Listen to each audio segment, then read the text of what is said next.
The bell over the door chimes, jolting me awake. Damn, I must have dozed off again.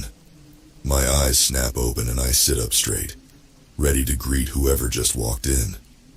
But the store is empty. The fluorescent lights flicker, casting weird shadows.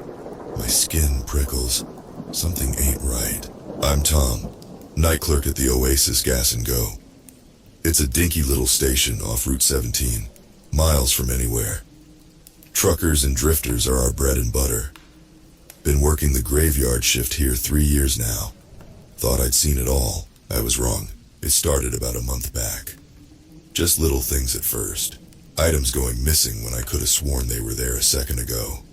Weird noises from the back room. Customers acting off. Tonight feels different though. The air's thick, like right before a storm. But the sky's clear as a bell, stars twinkling away. I get up to check the door. Maybe a gust of wind set off the chime. But it's locked tight, like always after midnight. A soft thud from behind makes me whirl around. There's a bag of chips on the floor by the snack aisle. Could have sworn those were neatly stacked when I checked an hour ago. Heart pounding, I walk over to pick it up. As I bend down, I catch a whiff of something foul, like rotten eggs and sour milk. My stomach churns. Hello? I call out. My voice sounds thin, scared. Anyone there?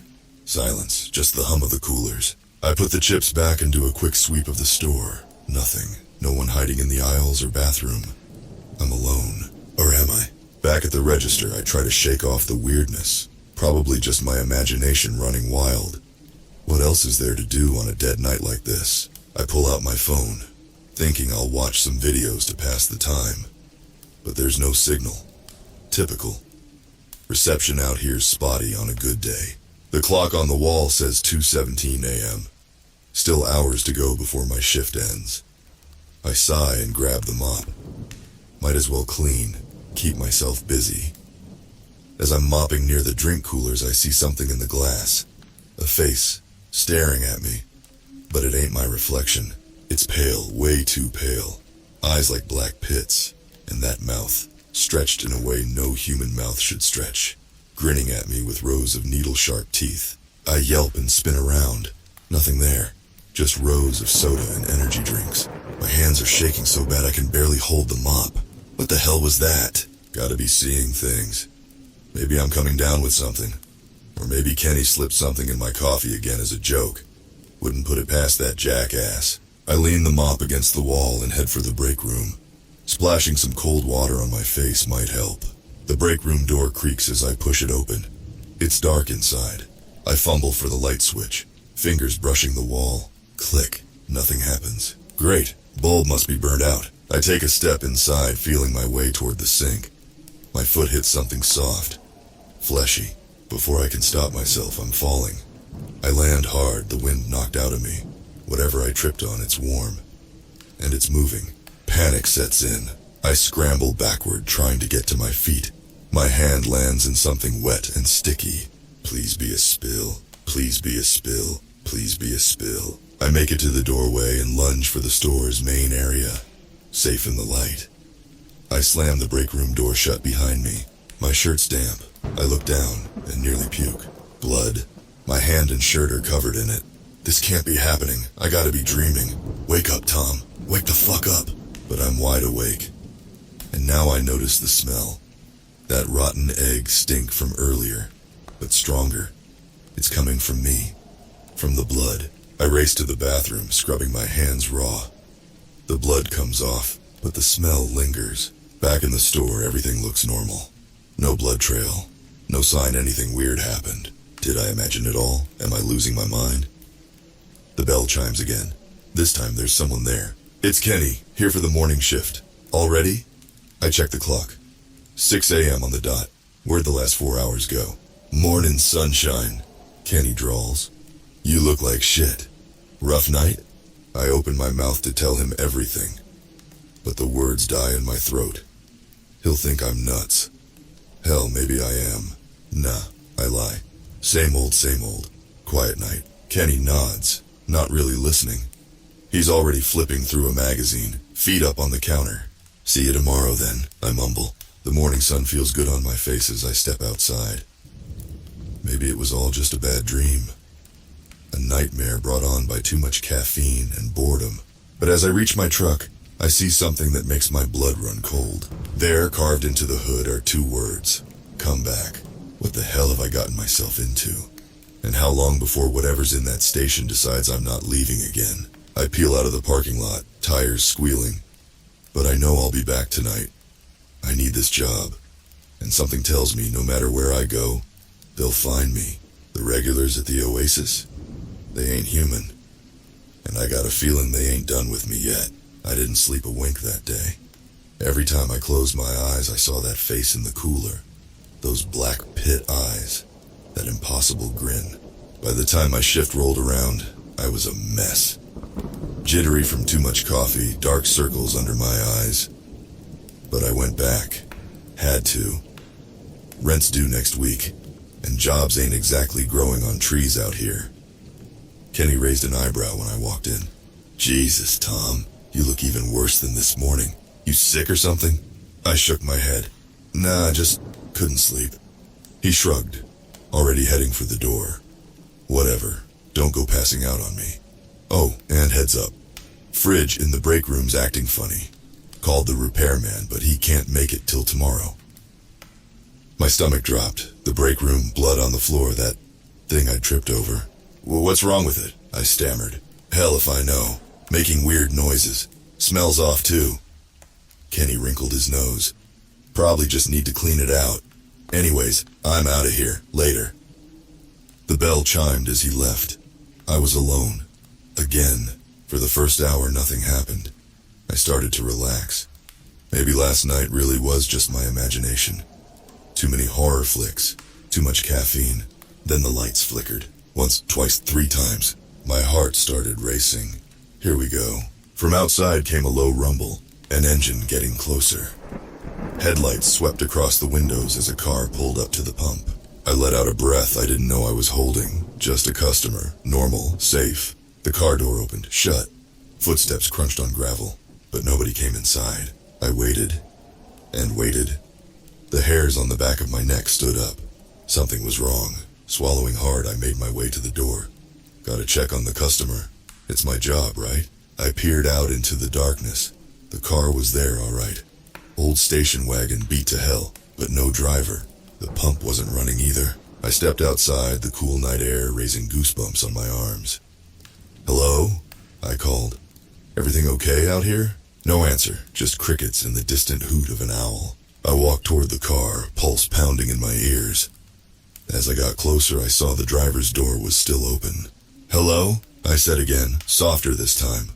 I didn't want an answer anymore. I reached the car, looked inside. Empty, but there on the seat was a piece of paper. My hand shook as I picked it up. 2 words scrawled in jagged letters. Feed us. My blood turned to ice. The same handwriting as the message on my truck. I ran back inside, slamming the door behind me. Grabbed the phone to call. Who? Cops? They'd think I was nuts. As I stood there, panic rising, the bell chimed. I whirled around, expecting, I don't know what, but it was just a man. Tall, skinny fella in a dirty trucker cap. Evening, he said, voice raspy. Pack of smokes. Reds. I nodded, numb, and turned to grab the cigarettes. When I faced him again, I nearly screamed. His eyes, they were solid black. No whites, no iris, just emptiness. He grinned, showing teeth filed to points. Something wrong, friend? I couldn't speak, couldn't move. He leaned in close, that smell hit me. Rotten eggs, spoiled milk, death. We're hungry, Tom, he whispered. So very hungry. I blinked, and he was normal again. Blue eyes crinkled at the corners. Regular teeth. You okay, son? He asked. You look a little pale. I stammered something, handed over the cigarettes. He paid and left. As soon as he was gone, I bolted the door. My whole body was shaking. What the hell is happening? The rest of the night was quiet. Too quiet. No more customers. Not even passing cars. Just me and the humming coolers. And that smell from the break room getting stronger by the hour. When dawn finally came, I've never been so glad to see Kenny's ugly mug. Damn, he said, wrinkling his nose. That fridge is really stinking now. Guess I better check it out. No, I shouted, making him jump. I mean, I'll do it. You get started out here. Kenny looked at me funny but shrugged. Suit yourself. I waited until he was busy with the register before creeping to the break room. The stench was overwhelming now. Hand shaking, I reached for the fridge door. Deep breath. You can do this, Tom. I yanked it open. The scream caught in my throat. Crammed inside, twisted and mangled, was a body. Human. Mostly. The skin was gray, mottled. Chest cracked open, ribs spread wide. And empty, like something had been feeding. I slammed the door shut, stumbled back to the store. Kenny looked up. Find the problem? I opened my mouth, closed it. What could I say? Yeah, I managed finally. All good now. He nodded, already bored. Cool. See you tonight? I should have said no. Should have run far away and never looked back. But I heard myself say, yeah, see you tonight. As I drove home, the words on that note kept running through my head. Feed us. What have I gotten myself into? And how long before I'm the one in that fridge? I didn't go home that morning. Couldn't face my empty apartment, knowing what was waiting for me back at the Oasis. Instead, I drove. No destination in mind. Just driving. The sun climbed higher. My eyes burned with exhaustion, but I couldn't stop. Didn't dare close them. Around noon, I found myself at Millie's Diner, a greasy spoon about 30 miles from the gas station. My stomach growled, reminding me I hadn't eaten in almost 24 hours. The bell jingled as I walked in. A waitress with frizzy gray hair and too much makeup looked me up and down. Rough night, honey? She asked, voice raspy from years of cigarettes. I nodded, slumping into a booth. You have no idea. She poured me coffee without asking. Specials meatloaf, best cure for whatever ails you. My mind flashed to the thing in the fridge. Cracked open ribs. Empty chest cavity. Just toast, I mumbled, please. As I waited for my food, I noticed a newspaper someone had left behind. The headline caught my eye. Third disappearance this month. Police baffled. I snatched it up, scanning the article. 3 people gone missing in the last few weeks. All last seen on Route 17. All vanished without a trace. Route 17, the road that passes right by the Oasis. My hands started shaking. I knew, God help me, I knew what happened to those people. The waitress came back with my toast, saw me reading the paper. Awful business that, she said, shaking her head. Folks round here are scared to drive at night now. You be careful out there, sweetie. If she only knew. I choked down the toast, paid, and left. My mind was racing. I had to do something, tell someone. But who would believe me? As I neared my truck, a flyer on a telephone pole caught my eye. Missing person. Young woman, early 20s. Last seen 2 nights ago. My blood ran cold. 2 nights ago, my night off. The girl's face smiled at me from the flyer. Pretty. Innocent. Probably just passing through like so many others. Did she stop at the Oasis that night? Did she meet the same fate as the body in the fridge? I ripped the flyer down, stuffing it in my pocket. Evidence. Proof. But proof of what? That monsters were real? That they were feeding on people at my goddamn workplace? Who would believe that? I got back in my truck, hand hovering over the ignition. I could drive away, keep going and never look back. Find a new job, a new life far from here. But then I thought of that girl's face, of the other missing people, of whoever might stop at the Oasis tonight, unsuspecting. I had to go back, had to stop this somehow. The sun was setting as I pulled into the station's lot. My truck's clock read 7:30 p.m. Kenny's car was still there. I took a deep breath and walked inside. The bell chimed, same as always, but nothing felt normal anymore. Kenny looked up from his phone, surprised. Tom, the hell you doing here so early? I opened my mouth, closed it. What could I say? Hey, Kenny, there's a mutilated body in the fridge, and oh, by the way, our customers are flesh-eating monsters. I couldn't sleep, I said lamely. Figured I'd come in early.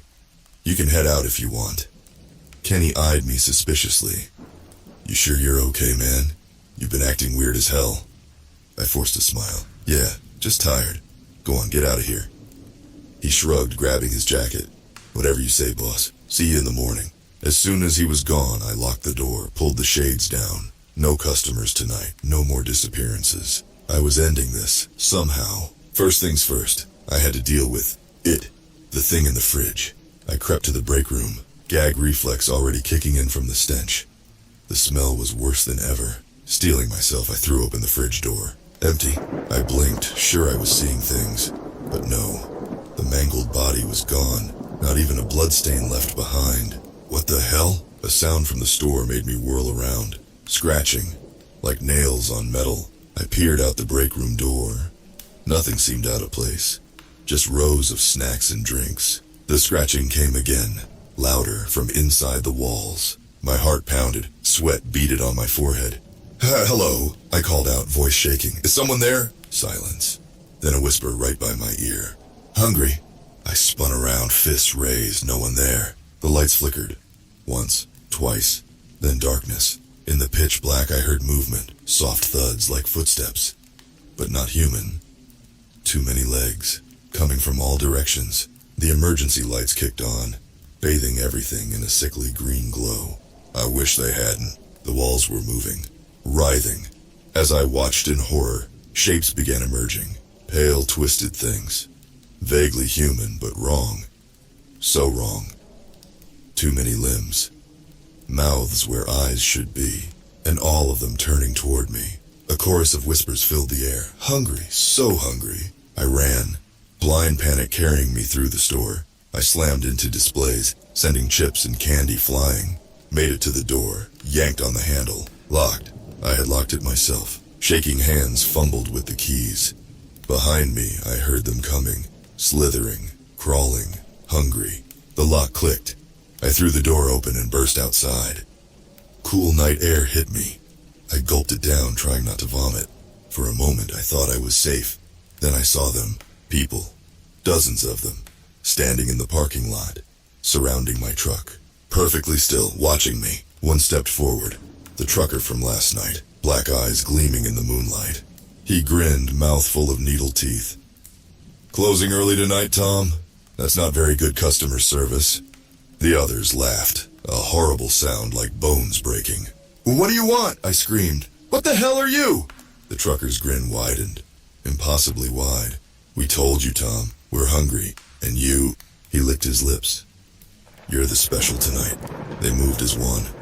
A wave of twisted flesh and gnashing teeth. I ran, into the darkness, away from the lights of the oasis. Been running ever since. Don't know how long I can keep going. They're always there. Just out of sight. Waiting. So if you're driving down Route 17 some night and you see the oasis gas and go, don't stop. Don't even slow down. The regulars are always hungry, and they're not picky about who they eat. I don't know how long I ran. Hours, maybe. My lungs burned. Legs felt like lead. But terror kept me going. Finally, I collapsed in a ditch by the side of the road. Gasping for air, I looked back the way I'd come. Nothing. No sign of pursuit. Just the empty highway stretching into darkness. As my breathing slowed, I took stock. No phone. No wallet. Just the clothes on my back and the crumpled missing person flyer in my pocket. I was alone. Miles from anywhere. And the sun would be rising soon. Somewhere in the distance, an engine rumbled. Headlights appeared on the horizon, growing brighter. My heart raced. Was it them? Coming to finish what they'd started? But as the vehicle got closer, I saw it was a semi-truck. Normal. Human. I scrambled to my feet, waving my arms frantically. The truck slowed, then stopped beside me. The driver leaned out, eyebrow raised. You okay, buddy? Need a ride? I nodded, not trusting my voice. He jerked his thumb toward the passenger side. Hop in, where you headed? Anywhere but here, I thought. Next town, I managed to croak. Wherever that is. He gave me a funny look but didn't argue. I climbed in, feeling a rush of relief as we pulled away. Name's Bill, the driver said. What's got you out here in the middle of nowhere at this hour? I hesitated. What could I say? The truth would sound insane. Car broke down, I lied. Been walking for hours. Bill nodded sympathetically. Tough break. Well, Millbrook's about 30 miles up. That work for you? I nodded, slumping in the seat. As the adrenaline faded, exhaustion hit me like a truck. My eyes drifted shut. Just for a second, I told myself. I jolted awake to Bill shaking my shoulder. Rise and shine, pal, we're here. Blinking sleep from my eyes, I saw we were parked outside a diner. The sky was lightening, dawn not far off. Thanks, I mumbled, reaching for the door. Hold up, Bill said. He dug in his pocket, pulled out a 20. Get yourself some breakfast. You look like you need it. I took the money throat tight. Thank you, really. He waved it off. Pay it forward someday. Take care of yourself. I watched the truck pull away, overcome with gratitude. There were still good people in the world. Normal people. The diner was mostly empty. Just a couple of locals nursing coffee. I slid into a booth, ordered eggs and toast. My stomach growled, reminding me how long it had been since I'd eaten. As I waited for my food, I pulled out the missing person flyer. The girl's face smiled up at me. Sarah Jenkins, 22. Last seen at a gas station on Route 17. My hands shook. I had to do something, had to stop those things before they took anyone else. But how? Go to the cops? They'd think I was crazy, or worse, involved somehow. No, I was on my own. The waitress brought my food. As I ate, I tried to think, to plan. I needed proof, evidence, something to make people believe me, which meant I had to go back. The thought made me break out in a cold sweat. But what choice did I have? I couldn't let them keep killing. Couldn't live with myself if I ran away. After breakfast, I asked the waitress where I could find the local police station. She gave me directions, looking concerned. Everything okay, hun? She asked. You look like you've seen a ghost. If only she knew. I forced a smile. Yeah, just need to report my car stolen. She bought it, or at least pretended to. At the station, I asked to speak to a detective. Gave them Sarah's name. Said I might have information. They led me to a small room. A tired-looking man in a rumpled suit came in, introduced himself as Detective Rogers. You have information about Sarah Jenkins? He asked, sitting across from me. I nodded, sliding the flyer across the table. I think I know what happened to her. To the others, too. Rogers leaned forward, suddenly alert. Go on. I took a deep breath. There's something wrong at the Oasis gas station on Route 17. People are disappearing. Being taken. Taken, Rogers repeated. By who? Not who, I said. What? I told him everything. The weird customers. The body in the fridge. The things that came out of the walls. As I talked, Rogers' expression changed. From interest to skepticism to outright disbelief. When I finished, he sat back, shaking his head. That's quite a story, Mr. Tom, I said. Tom Haskins. He nodded. Right. Tom, look, I appreciate you coming in, but you understand how this sounds, right? I slumped in my chair. Yeah, I know, but I swear every word is true. Rogers sighed. Tell you what, we'll send a car out to check on the station. Make sure everything's on the up and up. In the meantime, he slid a card across the table. This is the number for a good counselor. Might help to talk to someone. Stress can do funny things to a person's mind. I wanted to scream, to grab him and shake him until he believed me. Instead, I stood up. Thanks, I said flatly. I'll do that. As I turned to leave, Rogers called after me. Oh, and Tom, don't leave town. We might have more questions. Great, now I was a suspect. I wandered the streets of Millbrook, mind racing. They thought I was crazy, or worse, involved somehow. No one was going to help me, which meant I had to do this myself. As the sun began to set, I made my way to the edge of town. Stuck out my thumb. It didn't take long for a car to stop. Middle-aged woman, friendly smile. Where are you headed, sweetie? She asked. I swallowed hard. Knew I was probably signing my own death warrant. Route 17, I said. There's a gas station out there, the Oasis. Her smile faded. Oh, honey, you don't want to go there. Haven't you heard? People have gone missing around there. If she only knew. It's important, I said. Please. She hesitated, then nodded. All right. But promise me you'll be careful. As we drove into the gathering darkness, my heart pounded. I was going back. Back to face the monsters. God help me. The Oasis's neon sign glowed in the distance, getting closer with each passing second. I didn't know if I'd make it out alive this time, but I had to try, had to stop them, no matter the cost. The woman dropped me off about a mile from the oasis. She didn't want to get any closer. Can't say I blamed her. "You sure about this, honey?" she asked one last time. "I've got a bad feeling." I forced a smile. "I'll be fine. Thanks for the ride." As her taillights disappeared into the darkness, the smile fell from my face. I wasn't sure about anything anymore, but I had to do this. Had to stop them somehow. I started walking. Each step felt heavier than the last. My body screamed at me to turn back, to run, but I kept going. The oasis's neon sign flickered in the distance, a beacon of horror in the night. As I got closer, I saw Kenny's car in the lot. My heart sank. He was working tonight. Did he know what was happening, or was he just another potential victim? I had to warn him, get him out of there before it was too late. Creeping up to the window, I peered inside. Kenny was behind the counter, scrolling on his phone. Everything looked normal. For a moment, I wondered if I'd imagined it all. Maybe I really was going crazy. Then I saw it. A flicker of movement in the back of the store. Something pale and twisted, slithering between the aisles. My blood ran cold. They were still here. I had to get Kenny out now. Taking a deep breath, I pushed open the door. The bell chimed, same as always. Kenny looked up, startled. "Tom, what the hell are you doing here? You look like shit, man." I grabbed his arm, pulling him toward the door. "We have to go. Now. I'll explain later, but we need to get out of here." He yanked his arm away. "What? Dude, you're freaking me out. What's going on?" "Please," I begged. "Just trust me. We're not safe here." Kenny opened his mouth to argue, but then his eyes widened, looking at something behind me. I turned slowly, dreading what I'd see. The trucker stood there, the one with the black eyes and needle teeth. Only now he wasn't trying to look human anymore. His skin was stretched tight over an impossible frame. Too many joints, too many limbs. That mouth. God, that mouth full of razors. "Now, Tom," he said, voice like grinding glass. "That's not very polite. Trying to steal our dinner."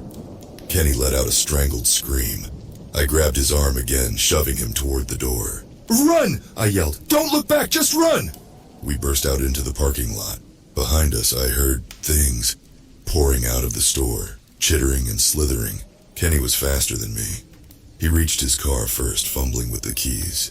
"Come on," he shouted. "Get in!" I was almost there, almost safe. Then something wrapped around my ankle. I fell hard, face smacking the pavement. Dazed, I rolled over. Saw a pale, ropey tentacle thing wrapped around my leg, pulling me back toward the store. Kenny was in his car now, engine roaring to life. Our eyes met. I saw the moment he made his choice. "I'm sorry," he mouthed. Then he peeled out of the lot, tires squealing. I couldn't blame him. I'd have done the same thing. As the tentacle dragged me across the ground, I clawed desperately for anything to hold on to. My nails scraped uselessly against asphalt. Then my hand hit something, metal, cold, a drain grate. I grabbed it, holding on for dear life. The tentacle pulled harder. Pain shot through my leg, but I held on, grabbed the grate with both hands. For a moment we were at a stalemate, me and the monster, locked in a grim tug of war. Then I heard a sickening pop, felt something give way in my hip. I screamed. The pain was blinding, unbearable. My fingers slipped. The grate came loose in my hands.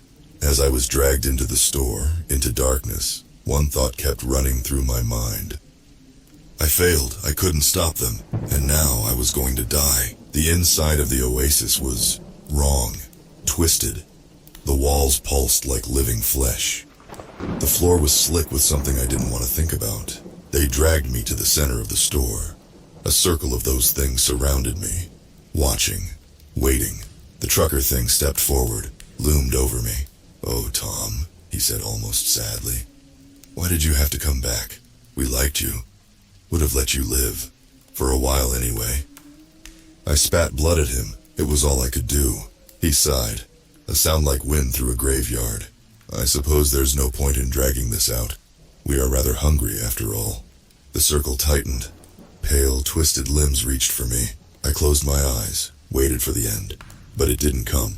Instead, I heard a new sound. Engines, lots of them. The monsters heard it too. They turned as one, facing the windows. Headlights swept across the parking lot. Car doors slammed. And then, a voice, amplified by a megaphone. "This is the police! We have the building surrounded! Come out with your hands up!" For a moment, everything was still. Then the trucker thing let out a sound. Not quite a laugh, not quite a scream. "Well," he said, "this is unexpected." The other monsters chittered nervously. Some began to melt into the walls, disappearing. The trucker turned back to me. "It seems our dinner plans have been interrupted. But don't worry, Tom. We'll meet again. Sooner than you think." And then he was gone, melted away like the others. I lay there, broken and bleeding, as the police stormed in. Guns drawn, shouting orders. But they were too late. The monsters were gone. As paramedics lifted me onto a stretcher, I saw a familiar face. Detective Rogers, looking pale and shaken.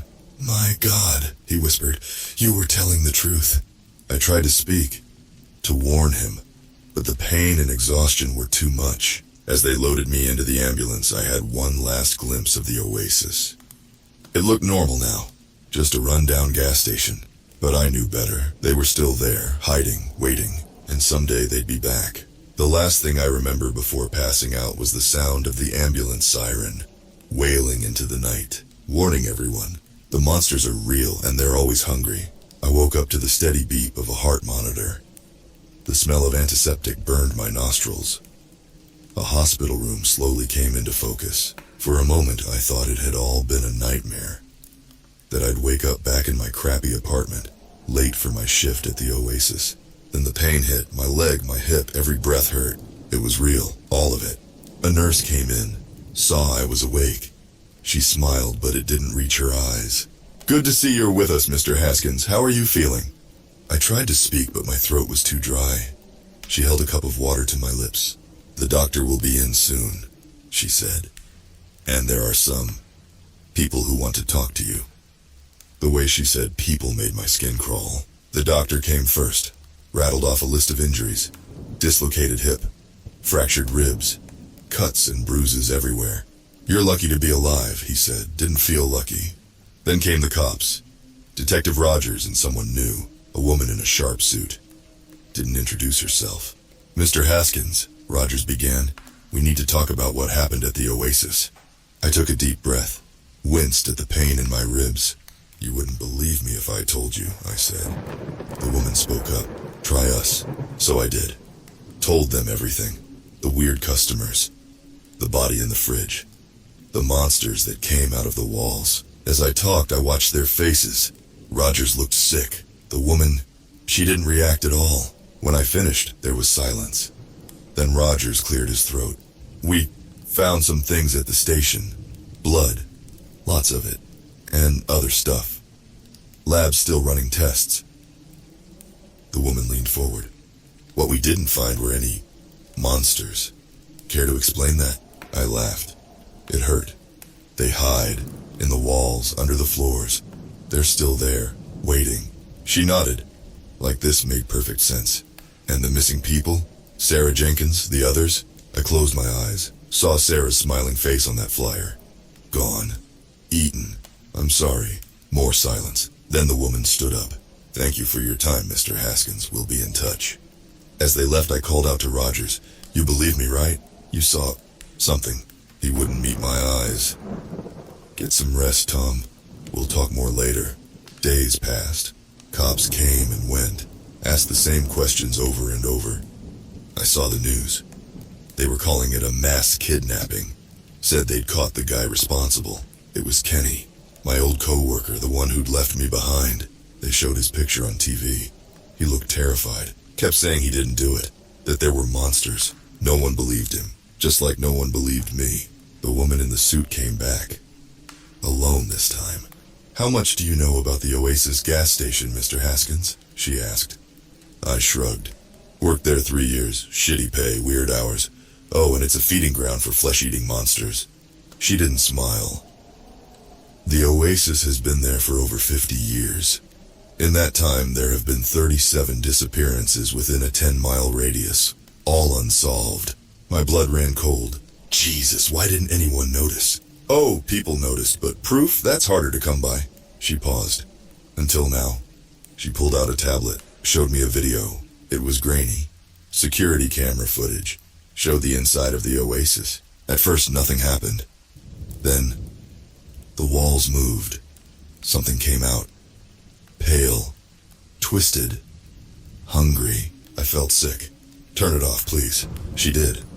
This is the only footage we recovered. The rest was corrupted somehow. I looked at her. Really looked at her. Who are you? Really? She smiled. No warmth in it. Let's just say I work for people who deal with unusual problems, like monsters at gas stations, among other things.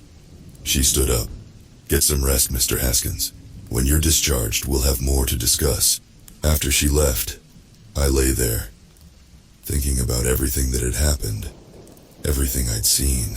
The monsters were real, and someone knew about them. Had known for a long time, but why keep it secret? Why let people die? As I drifted off to sleep, one thought kept nagging at me. What if the oasis wasn't the only place?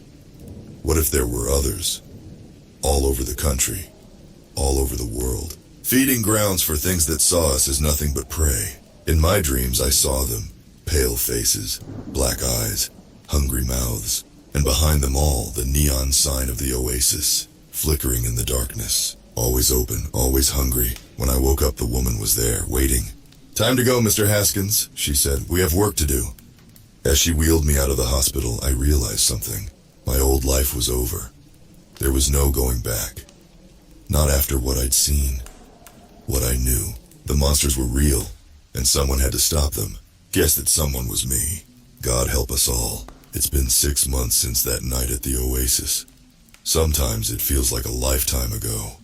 Other times like it was yesterday. The woman's name is Agent Carter. At least that's what she tells me to call her. I don't know if it's her real name. Don't know much about her at all, really. What I do know is this. She works for a secret organization. One that deals with things like what we saw at the oasis. Things that go bump in the night. Things that feed on people. And now I work for them too. Turns out the oasis wasn't an isolated incident. There are places like it all over. Gas stations, motels, truck stops, anywhere people pass through without being noticed. Feeding grounds for monsters. Our job is to find them, stop them, by any means necessary. It's not easy. The things we're up against, they're smart. They've been doing this for a long time. And they have ways of hiding that we're still trying to understand. But we're learning, getting better at spotting the signs, like the smell. That rotten egg stench I first noticed at the oasis. It's a telltale sign. We've developed sensors that can detect it, even in trace amounts. And the missing persons reports. We track them, look for patterns, clusters of disappearances around specific locations. It's how we found the diner in Nebraska, the campground in Oregon, the rest stop in Florida. Each time it's the same. We go in, we fight, we destroy whatever we can find, but they always get away. Some of them at least. Melting into walls, slithering into drains, disappearing like they were never there. And each time I see him, the trucker, the one with the black eyes and needle teeth, he's always there watching, grinning that impossible grin. See you soon, Tom, he says, every single time. It haunts me. The idea that no matter how many we stop, there are always more. That this fight might never end. But we keep going, because the alternative is unthinkable. I've seen things in the past 6 months that I can't unsee. Done things I never thought I was capable of. I've watched a motel manager's face split open, revealing rows of writhing tentacles. I've set fire to a truck stop, listening to the inhuman screams of the things burning inside. I've put a bullet through the head of something that used to be human. Something that begged for mercy in a voice that sounded just like my mom's. It changes you, this job. Makes you hard, makes you cold. But it's necessary. Because if we don't do it, who will? The world doesn't know about the monsters. Not really. Sure, there are stories, urban legends, creepypastas shared online, but most people don't believe. Can't believe. Their minds won't let them. Sometimes I envy them. Their ignorance, their normal lives. But then I remember Sarah Jenkins, and all the others who disappeared. who died alone and afraid. Food for things that see us as nothing but prey. And I know I can't stop. Won't stop. Not until every last one of those things is wiped from the face of the earth. Even if it takes the rest of my life. Even if it costs me my sanity, my soul. It's worth it. It has to be. Because the alternative is too horrible to contemplate. A world where the monsters win. Where humanity is nothing but cattle, raised for slaughter. I won't let that happen. We won't let that happen. So we keep fighting. Keep hunting. One gas station, one motel, one truck stop at a time. And if you're out there reading this, be careful, be aware. That rundown gas station on the lonely stretch of highway, the one that's always open, no matter the hour, it might not be what it seems. The guy behind the counter, with the too wide smile and the eyes that don't quite look right, he might not be human. And if you smell something off like rotten eggs and sour milk, run, don't look back, just run. Because the monsters are real. They're out there, hiding in plain sight, and they're always, always hungry. As for me, I'll be out there too, watching, waiting, ready to fight, because someone has to. Someone has to stand between the darkness and the light, even if it costs me everything, even if no one ever knows. So the next time you're driving down a dark, lonely road, and you see a flickering neon sign in the distance, think of me, think of the oasis, and keep driving.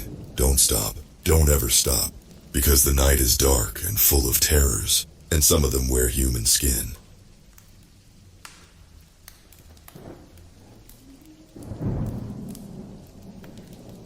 I work the graveyard shift at a gas station on the outskirts of town. It's the kind of place you pass by on a long drive. Headlights cutting through the empty road. Nothing but the hum of tires on asphalt. You'd barely notice it.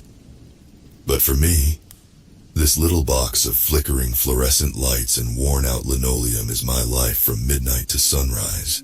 Most nights, it's dead. A couple of drunks stumbling in. Maybe a trucker or two needing coffee. I used to like the quiet. The solitude gave me time to think, to smoke without anyone complaining. But lately, things have been different. It started 2 weeks ago. It was a Tuesday. Just past 3 a.m. I remember because I was watching the clock, waiting for my break. That's when he came in. He walked through the sliding doors, and I swear the temperature dropped a good 10 degrees. No jacket, just a thin shirt and jeans. The kind of clothes you'd wear on a summer night. Not the bone-chilling cold we were getting that week. I greeted him like I do with every customer. Hey, how's it going? Nothing. No nod, no smile, no acknowledgement that I was even there. He just walked up to the counter and stared at me. I don't know how long we stood there, locked in some kind of weird staring contest. His eyes. God, his eyes. They were so dark, like pools of ink, and they didn't blink. Not once. I'm telling you, they just stayed wide open, like he was forcing himself to keep them that way. I cleared my throat. You need anything? No answer. He just turned, slowly, and walked down the snack aisle. I couldn't see his face anymore, but I could hear his footsteps. They were soft. Too soft for a guy his size. When he reached the end of the aisle, he stopped. Didn't pick up anything, didn't browse, just stood there, his back to me. You good, man? I called out, trying to keep the unease from creeping into my voice. Still nothing. I could feel my palms getting sweaty, the skin on the back of my neck prickling with unease. I was starting to regret not carrying that bat we keep in the back. After what felt like an eternity, he walked toward the door. Didn't buy anything. Didn't say a word. Just left. The automatic doors slid shut, and I let out a breath I didn't realize I was holding. When I checked the security footage later, something weird caught my eye. I could see myself on the screen, standing behind the counter, looking uneasy. I could see him too. Except, when he walked away from the register, the camera flickered. For a split second, his figure disappeared. Gone, just like that. I chalked it up to a glitch, tried to forget about it. But deep down, I knew something wasn't right. He came back the next night. Same time, same clothes. Same blank, unblinking stare. The second time he came in, I was prepared. Or at least, I thought I was. I'd been jittery all day, running scenarios in my head, convincing myself that the guy was just some weirdo playing a prank. But when the clock hit 3 a.m. and the doors slid open, all that confidence drained out of me like water down a sink. He stood there, in the exact same spot as the night before, just staring at me. His eyes still didn't blink, and his chest wasn't moving. I mean, not even a little. It's like he wasn't breathing. I stared back, waiting for him to do something. Anything. "What do you want?" I asked, my voice sounding smaller than I intended. No response, of course. He walked down the snack aisle again, but this time, he stopped halfway through. His body was turned just enough for me to catch a glimpse of his face from the side. His skin was pale, too pale and tight, like it had been stretched over his bones. His jaw twitched, not in a normal way, but like it was struggling to remember how to move. I thought about calling the cops, but something told me that would be pointless. What would I say? There's a guy in my store who doesn't blink? They'd think I was nuts. Then he did something different. He reached out slow, deliberate, and picked up a pack of gum from the shelf. He held it in his hand for a second, staring at it like he was trying to remember what it was for. Then, he crushed it.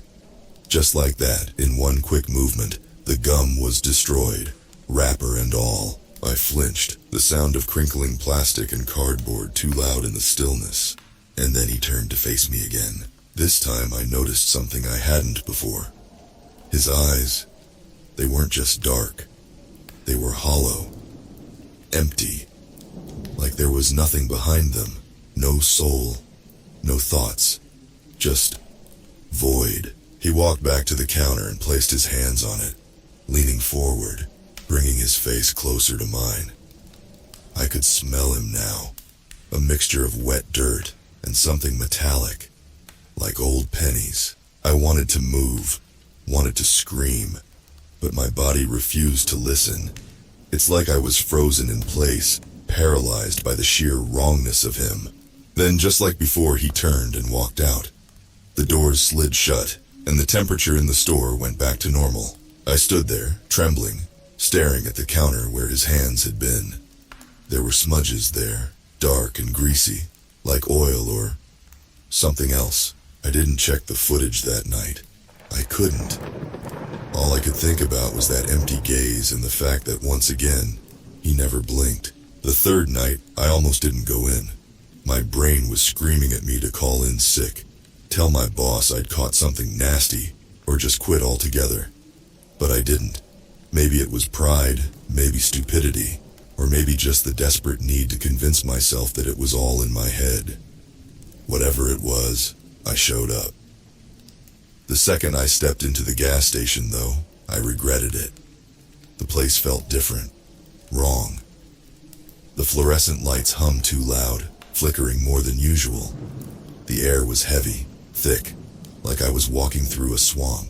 I tried to distract myself by stocking shelves, cleaning the counters, doing anything to keep busy. But my eyes kept darting to the door, waiting for him. And like clockwork, at 3 a.m., the door slid open. He was there. Same clothes, same dead, empty eyes. But this time he wasn't alone. 2 more people walked in behind him, just as silent, just as still. A woman and a child. The woman was in a long white dress, the kind you'd see in an old photograph. The kid, a little boy, was wearing pajamas. Both of them were pale as corpses, and they moved the same way he did. Slow, deliberate, without blinking. I stared at them, heart pounding in my chest so loud I was sure they could hear it. The 3 of them stood there side by side, staring at me from across the store. I opened my mouth to speak, but no sound came out. My throat felt like it had closed up, strangling my words. The kid was the worst. He had the same hollow eyes as the man, and his skin was stretched too tight over his tiny frame. But there was something wrong with his face. His mouth was slightly open, and there was this noise coming from it. A soft gurgling sound like he was trying to breathe through water. The woman's hand twitched, like she wanted to reach for him, but something was stopping her. I could see her eyes, wide and unblinking, locked on me as if I was something she couldn't quite understand. Then, as if they'd rehearsed it, all three of them walked to the snack aisle. The man, the woman, and the child moved in unison, stopping halfway down the aisle just like before. My body was screaming at me to run, but my feet were glued to the ground. I watched, helpless, as the man reached for another pack of gum. He crushed it, just like before, and the noise made me jump. But this time the boy mimicked him. He picked up a small bag of chips and crumpled it in his tiny fist, eyes still locked on me. The woman didn't touch anything. She just stared, her hand twitching and jerking in these unnatural spasms. I couldn't take it anymore. "Who the hell are you?" I shouted, my voice cracking louder than I'd intended. "What do you want?" They didn't answer. Of course they didn't. Then, all at once, they turned and walked toward the counter. I took a step back, my hand instinctively reaching for the bat under the register. But what good would a bat do against whatever the hell they were? The man leaned in close again, just like he had the previous nights. His face inches from mine. I could smell that same stench dirt and metal, and my stomach churned.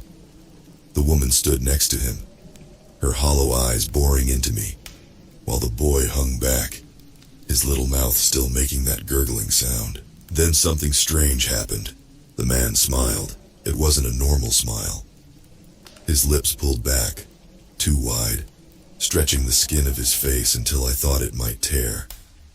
His teeth were yellow, jagged, not like a human's at all. They were too sharp, too long, and as he smiled I noticed something else. His gums were bleeding.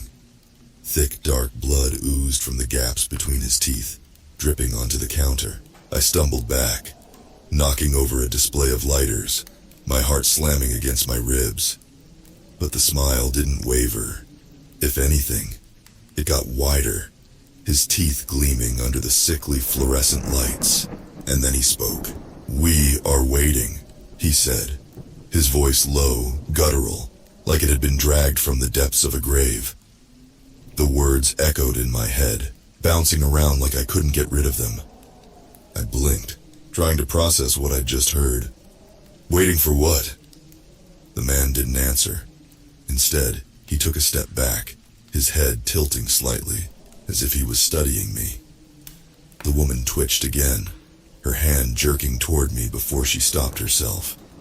The boy's gurgling grew louder, more frantic, as he clutched the bag of crumpled chips in his small, bloodless hands. And then just like that, they turned and walked out. I collapsed against the counter, gasping for breath, my hands trembling. I didn't know how long I sat there, staring at the smudges of blood on the counter, trying to convince myself that I wasn't losing my mind. But when I finally mustered the courage to look at the security footage, my stomach dropped. They weren't on it. Not the man, not the woman, not the kid. Nothing. Just me, standing there, alone, talking to no one. I didn't sleep at all after that night. How could I? Every time I closed my eyes, I saw them, those three figures standing in my gas station. Eyes hollow, unblinking, waiting for something I couldn't understand. That twisted smile with blood oozing between jagged teeth haunted me, and the memory of that strange gurgling noise from the boy gnawed at my nerves. I tried to shake it off. I called out of work, said I was sick. But as the day dragged on, something gnawed at me, something deeper than fear. It was like they'd planted something in me, an itch that wouldn't go away. The longer I stayed away, the worse it got. By the time night fell, the itching had turned into a buzzing in my head, like static from an old TV, growing louder and louder until I couldn't think. It felt like they were calling me back, tugging me with invisible strings. By 11 p.m., I was back in the car, gripping the steering wheel so tight my knuckles went white. I told myself it was stupid. I could just quit, walk away, never deal with that place again. but my body was moving on autopilot. I drove back to the station, hating myself for every mile I covered. When I pulled into the parking lot, the gas station looked worse than before. The lights were flickering even harder, and the glass doors seemed fogged up from the inside. It was dead quiet, except for the hum of the neon sign above, buzzing like flies around a corpse. I parked, but didn't get out. Not at first. I just sat there staring at the doors, my mind racing. Were they inside waiting for me? What the hell were they? And why did they keep coming back? And why, out of all the gas stations in the world, did they pick mine? I don't know how long I sat there, but eventually, the buzzing in my head became unbearable. It was like needles stabbing at my skull, and it wouldn't stop until I stepped inside. So like an idiot, I did. The moment I walked in, I felt it again. The cold. That unnatural chill that hit like a wall. The air was thick with that smell again, like wet dirt and old blood. And I gagged. I stood there, listening, waiting for the sound of footsteps, waiting for them to come back. But this time, they weren't waiting inside. I heard it first, a tapping, soft but steady, against the glass of the front doors. I turned, heart pounding in my chest, and there they were, all three of them, the man, the woman, and the boy, standing outside the doors, staring in. They didn't move, didn't try to open the door. They just stood there watching me. My skin crawled. Their eyes, those same dead, empty eyes, bore into me. But there was something different this time. The woman's hand was pressed flat against the glass, and her mouth was moving like she was trying to speak, but no sound came out. Then, slowly, they began tapping on the glass. First the man, then the woman, then the boy. A slow, rhythmic tapping, in unison. Tap, tap, tap. It was soft at first, but it got louder, more frantic. Tap, tap, tap. I backed up, almost tripping over a display of chips. My breath hitched in my throat, panic surging through my veins. I grabbed the bat from under the counter, gripping it so hard I thought my fingers might break. What the hell was I supposed to do? The tapping stopped, silence, and then the glass started to crack. I froze, staring at the thin spider web of fractures spreading from where the woman's hand pressed against the door. Slowly, impossibly, the cracks widened, splintering out in all directions, even though none of them had moved. Oh shit, I whispered, stepping back further. Then, without warning, the glass shattered. They didn't move. They just stood there, staring at me through the open doorway, the broken shards crunching under their feet. I raised the bat, my hands trembling. Stay the hell away from me, the man smiled again. That same horrible, too wide smile, blood dripping from his gums. The woman's hand twitched, and the boy stepped forward, the gurgling noise louder now, like he was choking on something thick and wet. And then they stepped inside. I swung the bat without thinking, aiming for the man's head. The bat connected with a sickening thud, and I felt the jolt in my arms as it hit solid flesh. He should have gone down. Any normal person would have gone down, but he didn't. He barely flinched. His head snapped to the side from the impact, but when he turned back to face me, that smile was still there. Wider now, more blood spilling from between his teeth. I swung again, harder this time, hitting him square in the chest, but it was like hitting a brick wall. He didn't react. His hollow eyes just stared into mine, unblinking. I backed up, panic surging through me, my breath coming in ragged gasps. They were inside now, all three of them. The woman's hand was twitching again, jerking toward me in strange, unnatural movements. The boy's gurgling grew louder, more frantic. I was cornered, trapped behind the counter with nowhere to go. My heart pounded in my ears, drowning out everything else. And then the man spoke again. "You belong to us now," he rasped, his voice like gravel scraping against metal. Before I could react, the woman lunged at me, her hands clawing at my shirt, her face inches from mine. Her breath was cold, freezing, like death itself. I screamed, swinging the bat wildly, but it didn't matter. They were on me. When I woke up, I was still in the gas station, but everything felt wrong. My body was heavy, like I was moving through molasses. The fluorescent lights flickered above me, casting long, jagged shadows across the floor. I tried to push myself up, but my limbs wouldn't cooperate. That's when I noticed something even worse. I wasn't alone. The man, the woman, and the boy stood over me, their eyes still empty, their expressions unchanged. They were closer now, much closer.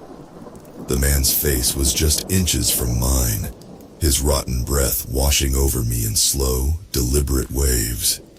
His lips twitched into that grotesque smile again, blood still dripping from between his jagged teeth. I struggled, but my body wouldn't listen. It was like I was paralyzed, stuck in this twisted nightmare where I couldn't move, couldn't scream. My heart was pounding, but it felt distant, like it was someone else's heart, someone else's fear. "Let me go," I managed to croak, my voice barely above a whisper. "Please." The man tilted his head, his smile widening. The woman and the boy stood unnaturally still, their gazes fixed on me like I was some kind of curiosity, something they couldn't quite understand. "We told you," the man rasped, his voice low and gravelly.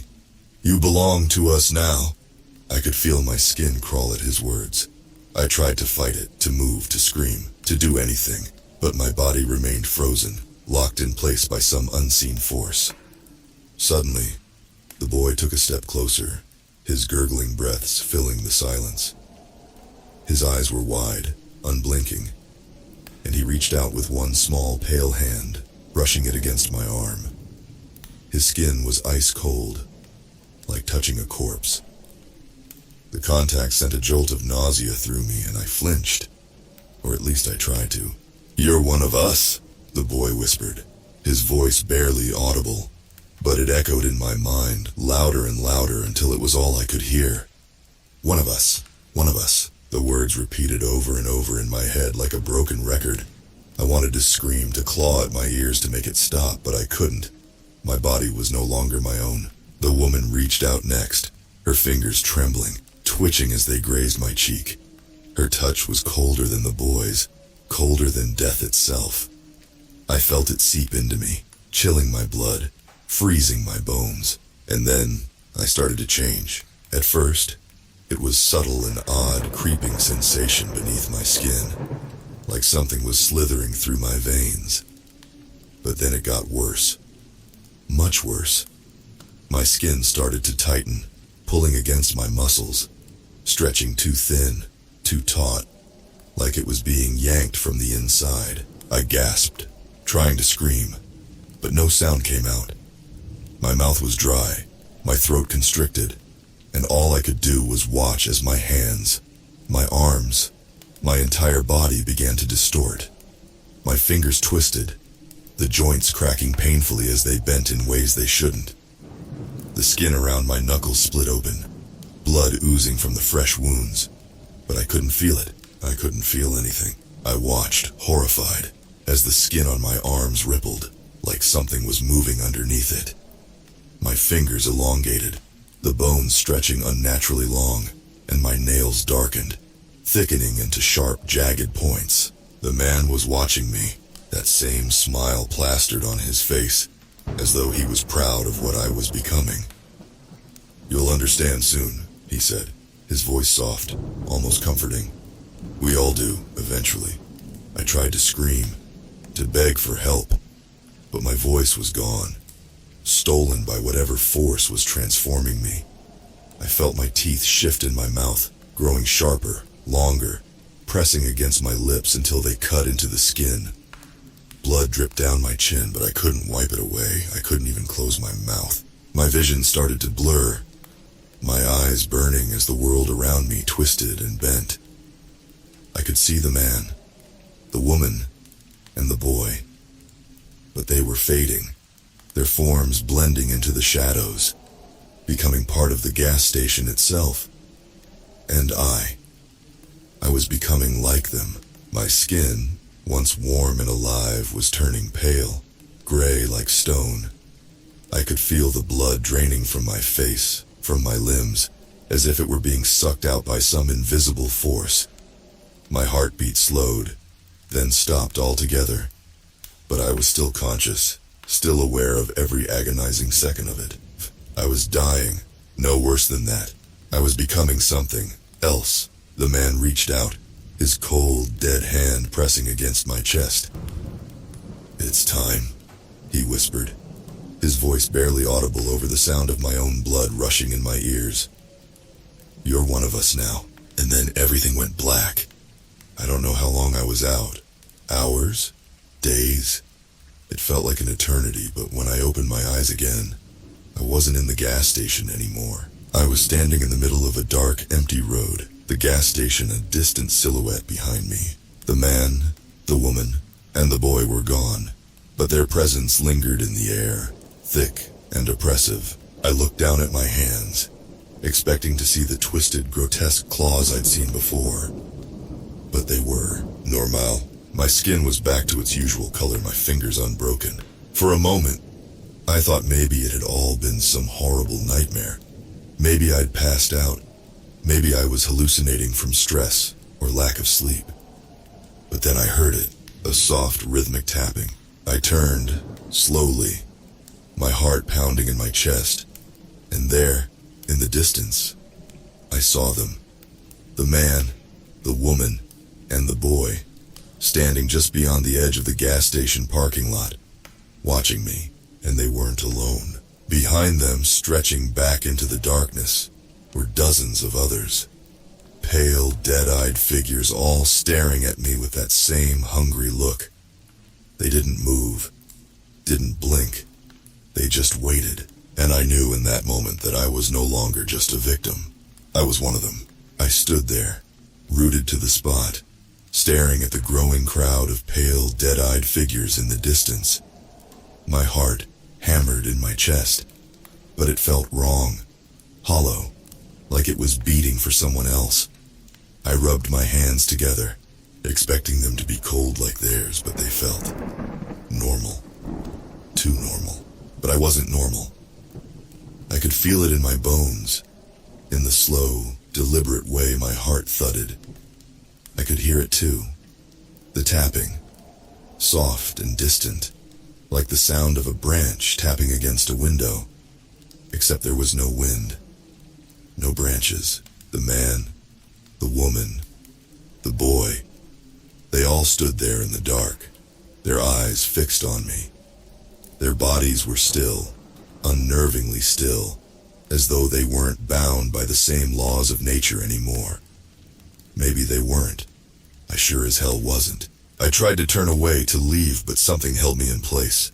It wasn't fear. It wasn't even paralysis. It was hunger. A new kind of hunger. It gnawed at me, twisting my insides, making my stomach churn and my mouth water. It wasn't for food, not the greasy chips or stale candy bars from the station. It was something else. Something deeper, primal. I could feel it pulling me toward the figures in the distance. I wanted to join them, to be with them. It was the only thing that made sense. They weren't just waiting for me, they were calling me. I could feel their cold breath on my skin, even from across the lot. They were in my head, whispering, inviting me to come closer, to become one of them completely. I shook my head, trying to push their voices away, but they only grew louder. "We're all hungry, just like you." I took a shaky step forward, and the tapping sound followed. Every step I took echoed with it, like something was inside me, tapping on my bones. My throat was dry, my hands trembling. I clenched my fists, trying to focus, but the hunger was taking over. I could almost taste it now, the thing I craved. It wasn't food. It was life. I wasn't just hungry, I was starving. And that's when I saw him through the haze of hunger and madness. A car pulling into the station, headlights cutting through the fog, the rumble of the engine breaking the silence. My breath hitched as the car came closer, parking near the pump. I blinked, snapping out of whatever trance I had been in. A man stepped out, normal, alive, oblivious. "Hey, can I get a fill-up?" he asked, smiling as he fumbled with his wallet. I opened my mouth to respond, but no words came out. I could barely think, barely breathe. All I could see was the pulse in his neck, the soft throb of blood just beneath the surface. The hunger flared inside me, sharp and unbearable. The man glanced up at me, concern flickering in his eyes. "You okay, buddy? You look a little pale." "Pale, just like them. I'm one of them." I took a step toward him, my vision narrowing, focusing on the thin line of sweat running down his temple. I could hear his heartbeat, loud and clear, like a drum in the night. My mouth watered again. "Take it," the voices whispered. "You need it." I shook my head, trying to fight it, but the hunger was overwhelming. It wasn't just a craving, it was a need, a desperate, gnawing need to consume. I lunged at the man before I even realized what I was doing. My fingers dug into his shoulders, my mouth opening wide. He screamed, but it barely registered. All I could focus on was the warmth of his skin, the rapid beat of his heart. I sunk my teeth into his neck and the taste of blood filled my mouth. Hot, metallic, and alive. The man thrashed in my grip, but I held on tighter, tearing into him, devouring him. The hunger inside me roared with satisfaction as the blood flowed, filling the emptiness, quenching the thirst that had taken hold of me. I wasn't thinking anymore. I was an animal, driven by instinct, by hunger. His struggles grew weaker, his screams turning to gurgles. His blood poured from the wound in his neck, soaking my hands, my clothes, the ground. It was everywhere, thick and warm, and I couldn't stop. I didn't want to stop. I tore at his flesh, ripping into him with a viciousness I didn't know I was capable of. His body convulsed beneath me, but it didn't matter. He was already dead. I had killed him, and yet I didn't feel guilty. I didn't feel anything. The hunger was gone. I stood over the man's body, panting, my hands dripping with blood. His face was frozen in a look of terror, his eyes wide and lifeless. I wiped my mouth with the back of my hand, smearing blood across my face. My heart was steady now, my body no longer shaking. I looked up, expecting to see the man, the woman, and the boy watching me. But they were gone. The shadows were empty. I was alone. For a moment I thought maybe it was over. Maybe I had done what they wanted. But then I heard it again. That tapping, it was louder now, closer. I looked down at the man's body, and to my horror, I saw his fingers twitching. His chest rose and fell in shallow, jerky movements. His eyes, those lifeless eyes, blinked. He wasn't dead. Not anymore. He was becoming one of them, and so was I. I staggered back from the body, my breath caught in my throat. The man's fingers twitched again, his mouth hanging slightly open, gasping as if drawing in some kind of poisoned air. His eyes wide, bloodshot, lifeless, flickered with a dull recognition. He was waking up, but not the way people wake up after sleep. No, this was something darker, something far worse. I wiped my face with the back of my hand, only to smear more blood across my skin. My pulse quickened as I watched the man slowly rise. His neck, torn open by my own teeth, still oozed blood, but it didn't seem to matter. His movements were jerky, inhuman, but he stood on his own. "Oh, what are you?" I stammered, taking a step back. I could barely believe the words coming out of my mouth, as if the horror was too great to make sense of it. He didn't respond, just stared at me, his head tilting slightly like he was adjusting to his new form. His chest didn't rise or fall, and his eyes, despite blinking, seemed dead inside. Just like the others, just like me. The tapping sound grew louder. I spun around, and the figures from the distance were closer now. The woman, the boy, and the man in the suit. They were standing at the edge of the lot, their pale, unblinking eyes fixed on me. There was something different about them now, something almost approving. as if I had passed some sort of sick test. I realized, with a cold jolt, that I was one of them now. Not fully, not yet, but it was happening. The hunger, the blood, the murder, it had all been a part of my transformation. And it wasn't just about killing, it was about joining them, becoming part of whatever they were. I wasn't just a killer, I was their newest recruit. The man I'd just attacked staggered toward me, his lifeless eyes boring into mine. His neck still bled, but he didn't seem to notice. His movements were slow, methodical, and his face twisted in an expression of hunger that I now recognized too well. The same hunger that had driven me to tear into him. I backed away, my heart thudding in my chest, but there was nowhere to go. The fog around the station was thick, suffocating. The road beyond the gas station had disappeared into nothingness, and the figures, the ones who had been watching me, were now circling, closing in. The man in the suit stepped forward first, his dead eyes locking onto mine. "It's time," he said, his voice flat, emotionless, as if it had been stripped of everything human. "You're one of us now." "No," I whispered, shaking my head, stumbling backward. "I'm not. I didn't. But I had." I could still feel the warmth of the man's blood on my hands, the satisfaction of his life draining into me. It had felt so, right in the moment, but now I just wanted to run, to escape this nightmare. I turned and bolted toward the gas station door, my mind racing, desperate for some kind of exit. Maybe I could lock myself inside. Maybe I could hide. But as soon as I grabbed the door handle, I felt the cold touch of a hand on my shoulder. "Don't fight it," the woman's voice hissed in my ear. I spun around, but she was already gone, her voice replaced by the loud, rhythmic tapping sound that seemed to be coming from inside me now. My bones vibrated with it. My skull echoed with every tap, like my body was some kind of hollow shell being filled with their darkness. The tapping grew louder, more insistent, and my vision blurred. I tried to move, but my body felt heavy, sluggish. My limbs obeyed the hunger now, not my own will. I don't want this," I gasped, my knees buckling beneath me. The boy stood in front of me now, his face pale and expressionless. He tilted his head, curious, almost childlike. "You're already one of us. You always were." "No! No!" I screamed, collapsing to the ground, my fingers digging into the asphalt. I'm not like you." But I was.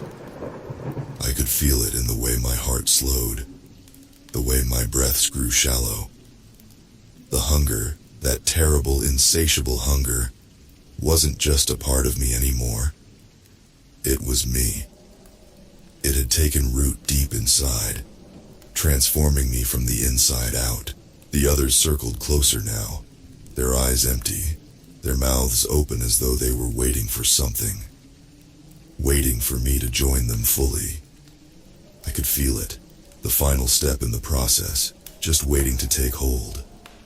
All I had to do was let go of whatever humanity I had left. I looked up at the man I had attacked. He was standing over me, his mouth twitching into a grotesque smile. His eyes, once full of terror, now mirrored my own emptiness. He wasn't angry.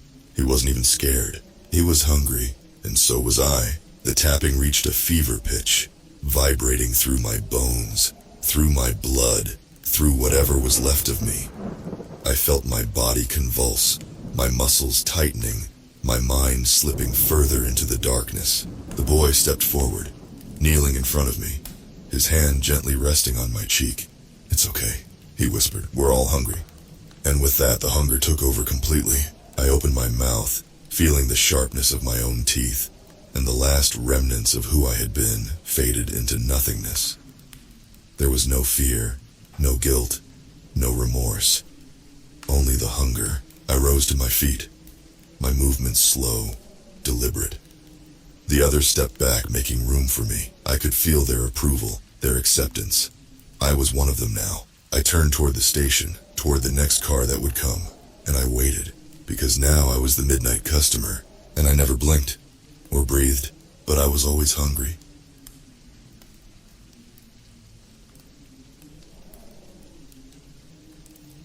The night shift at Hank's Gas and Go was usually boring as hell, but not tonight. Tonight, I saw something that made my skin crawl and my heart race. Something that shouldn't exist. I'm Jake, just a regular guy trying to make ends meet in this crappy little town called Millbrook. It's a speck on the map, lost in the vast emptiness of rural Nebraska. Nothing ever happens here. At least that's what I thought. My job's simple. I sit in this tiny booth watching fuzzy screens and taking cash from the occasional trucker or local insomniac. Easy money if mind-numbingly dull. But hey, it pays the bills. Tonight started like any other. I clocked in at 11 p.m., nodded at day shift Larry as he shuffled out, then settled in for another night of staring at grainy footage of empty pumps and a deserted parking lot. Around 2 a.m., I was half asleep. My third energy drink doing little to keep my eyes open. That's when I saw it. At first I thought I was dreaming. On the screen showing pump number 3, something moved. It wasn't a car pulling up or a person walking. It was wrong. Like a shadow coming to life. I blinked hard. Sure, I was seeing things. But when I looked again, it was still there. A dark shape, oozing out from behind the pump, like thick black syrup. My heart started hammering. I leaned closer to the screen, squinting at the nightmarish shape taking form. It was roughly human-sized, but that's where any resemblance to a person ended. The thing had no defined edges. Its body rippled and flowed like oil on water. Where a head should be, there was just a bulbous mass that kept changing shape. Long rope-like tendrils grew from its sides, reaching out to touch the ground, the pump, anything nearby. I felt the bile rise in my throat. This couldn't be real, but I was wide awake now, every nerve in my body screaming danger. The creature, if you could call it that, began to move. It didn't walk. It flowed. Like a giant amoeba, it stretched and contracted, oozing across the concrete towards the store. Panic gripped me. I fumbled for my phone, my sweaty fingers slipping on the screen as I tried to dial 911. But who would believe me? What would I even say? As I watched, frozen in terror, the thing reached the store's front window.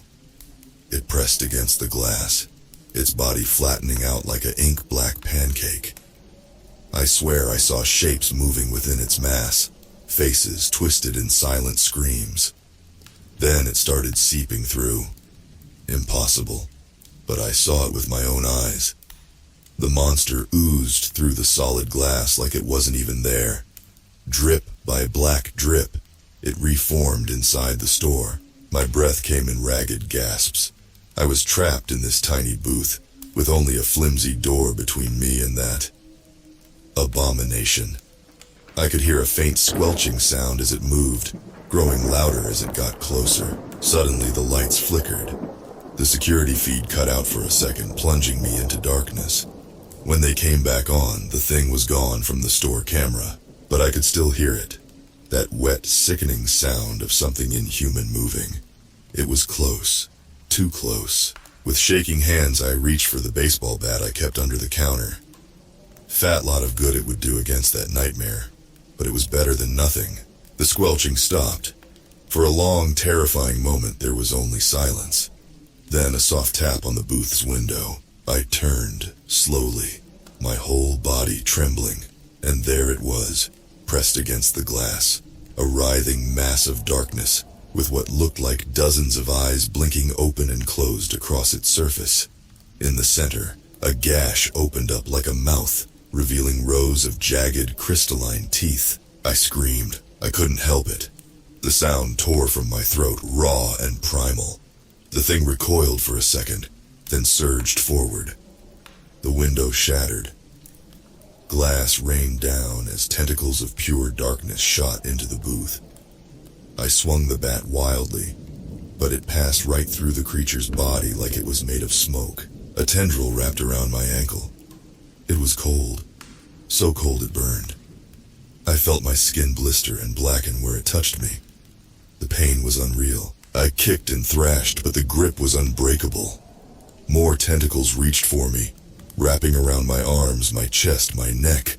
They started to pull. As I was dragged towards that nightmare mouth, I saw my life flash before my eyes. All the things I'd never do. The people I'd never see again. Mom, I'm sorry, I thought. Just as I felt those crystal teeth graze my skin, a blinding light flooded the gas station. The creature let out a soundless shriek. Its body began to steam and bubble. Through the haze of terror and pain, I saw headlights. A truck had pulled into the lot, its high beams cutting through the darkness like a laser. The thing released me, recoiling from the light. It flowed back, faster than I could follow, and disappeared into the shadows behind the store. I collapsed, gasping and sobbing. The truck's door opened and I heard footsteps approaching. A gruff voice called out, "Hey, you all right in there?" I couldn't answer. I just stared at my ankle, where the thing had grabbed me. The skin was black and peeling, like severe frostbite. But it was already healing, the dead flesh sloughing off to reveal pink, healthy skin underneath. As the trucker helped me up, asking what the hell happened, I knew one thing for certain. I was quitting this job, and I was never ever working another night shift again. But deep down, I knew it didn't matter. Because now I knew what was out there, hiding in the dark. And I had a feeling it wasn't done with me yet. I didn't sleep for days after that night. Every time I closed my eyes, I saw that thing. Its writhing black mass. Those crystal teeth. The faces trapped inside, screaming silently. The trucker who saved me, Bill, he didn't see anything. By the time he got to the booth, the creature was gone. All that was left was me, a gibbering mess, and a bunch of broken glass. I tried to explain what happened, but the words sounded crazy even to me. Bill just nodded, his eyes full of pity. He thought I was on drugs or having some kind of breakdown. The cops weren't any help either. They took one look at the mess, decided it was a failed robbery attempt, and told me to lay off the caffeine, kid. But I knew what I saw. The nightmares wouldn't let me forget. I quit my job at Hank's the next day, told them I couldn't handle the stress of night shifts anymore. They didn't argue. I guess they were just glad I wasn't suing them or something. For a while, I didn't leave my apartment. I covered all the windows with thick blankets, trying to block out every bit of darkness. I slept with the lights on, a baseball bat by my bed. But bills don't pay themselves. After a week of hiding, I had to face reality. I needed a new job. That's how I ended up at the Millbrook Public Library. Day shifts only, surrounded by people and fluorescent lights. Safe, boring work shelving books and helping old ladies find large print romance novels. It should have been perfect. A chance to forget that night, to convince myself it was all just some stress-induced hallucination. But I couldn't shake the feeling that something was off. It started small. Books out of place, moved to shelves where they didn't belong. At first I figured it was just careless patrons or my own tired mind playing tricks. Then I started noticing other things. Shadows that seemed to linger too long in the corners.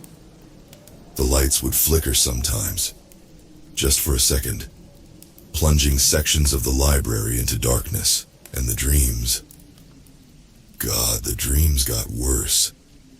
I'd wake up drenched in sweat, my throat raw from screaming. In my nightmares, I was back at that gas station, but this time, there was no trucker to save me. I felt those icy tentacles drag me into that monstrous mouth, felt my body dissolve as I was absorbed into its mass. I started doing research, spending my lunch breaks hunched over ancient folklore books and dusty town records. I was looking for anything, any scrap of information that might explain what I saw that night. Most of it was useless. Ghost stories, urban legends, Nothing that came close to the horror I'd witnessed. But then, I found something. It was an old newspaper article, yellowed with age, hidden away in the library's archives. Dated 1952, it told the story of a series of disappearances in Millbrook. 5 people vanished without a trace over the course of a month. The last place each of them was seen? A gas station on the edge of town. My blood ran cold as I read. The article described witnesses reporting strange shadows and unexplained phenomena at the gas station. One hysterical woman claimed she saw her husband swallowed by the darkness itself. The kicker, that gas station was torn down years ago. Hank's was built on the exact same spot.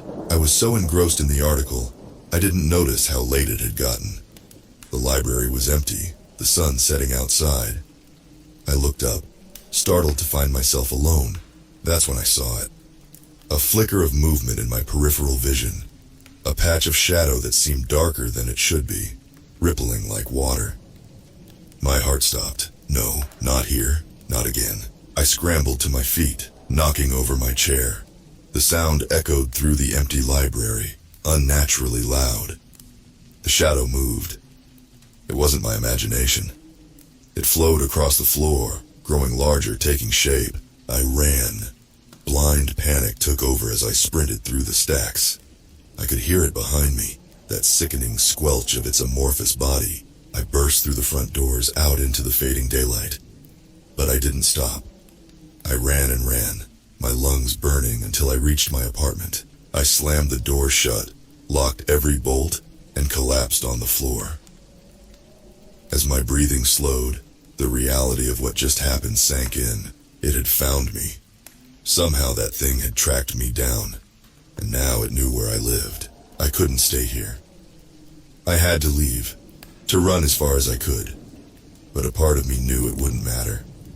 This thing, whatever it wasn't going to stop. As I sat there, shaking, my phone buzzed. A text from an unknown number. With trembling fingers, I opened it. My blood turned to ice. It was a picture of me, sleeping in my bed, taken from inside my room. The timestamp was from last night. Below the image was a message. "You can't hide from the dark, Jake. We're coming for you." I dropped the phone like it was on fire. My mind raced, trying to make sense of it all. We?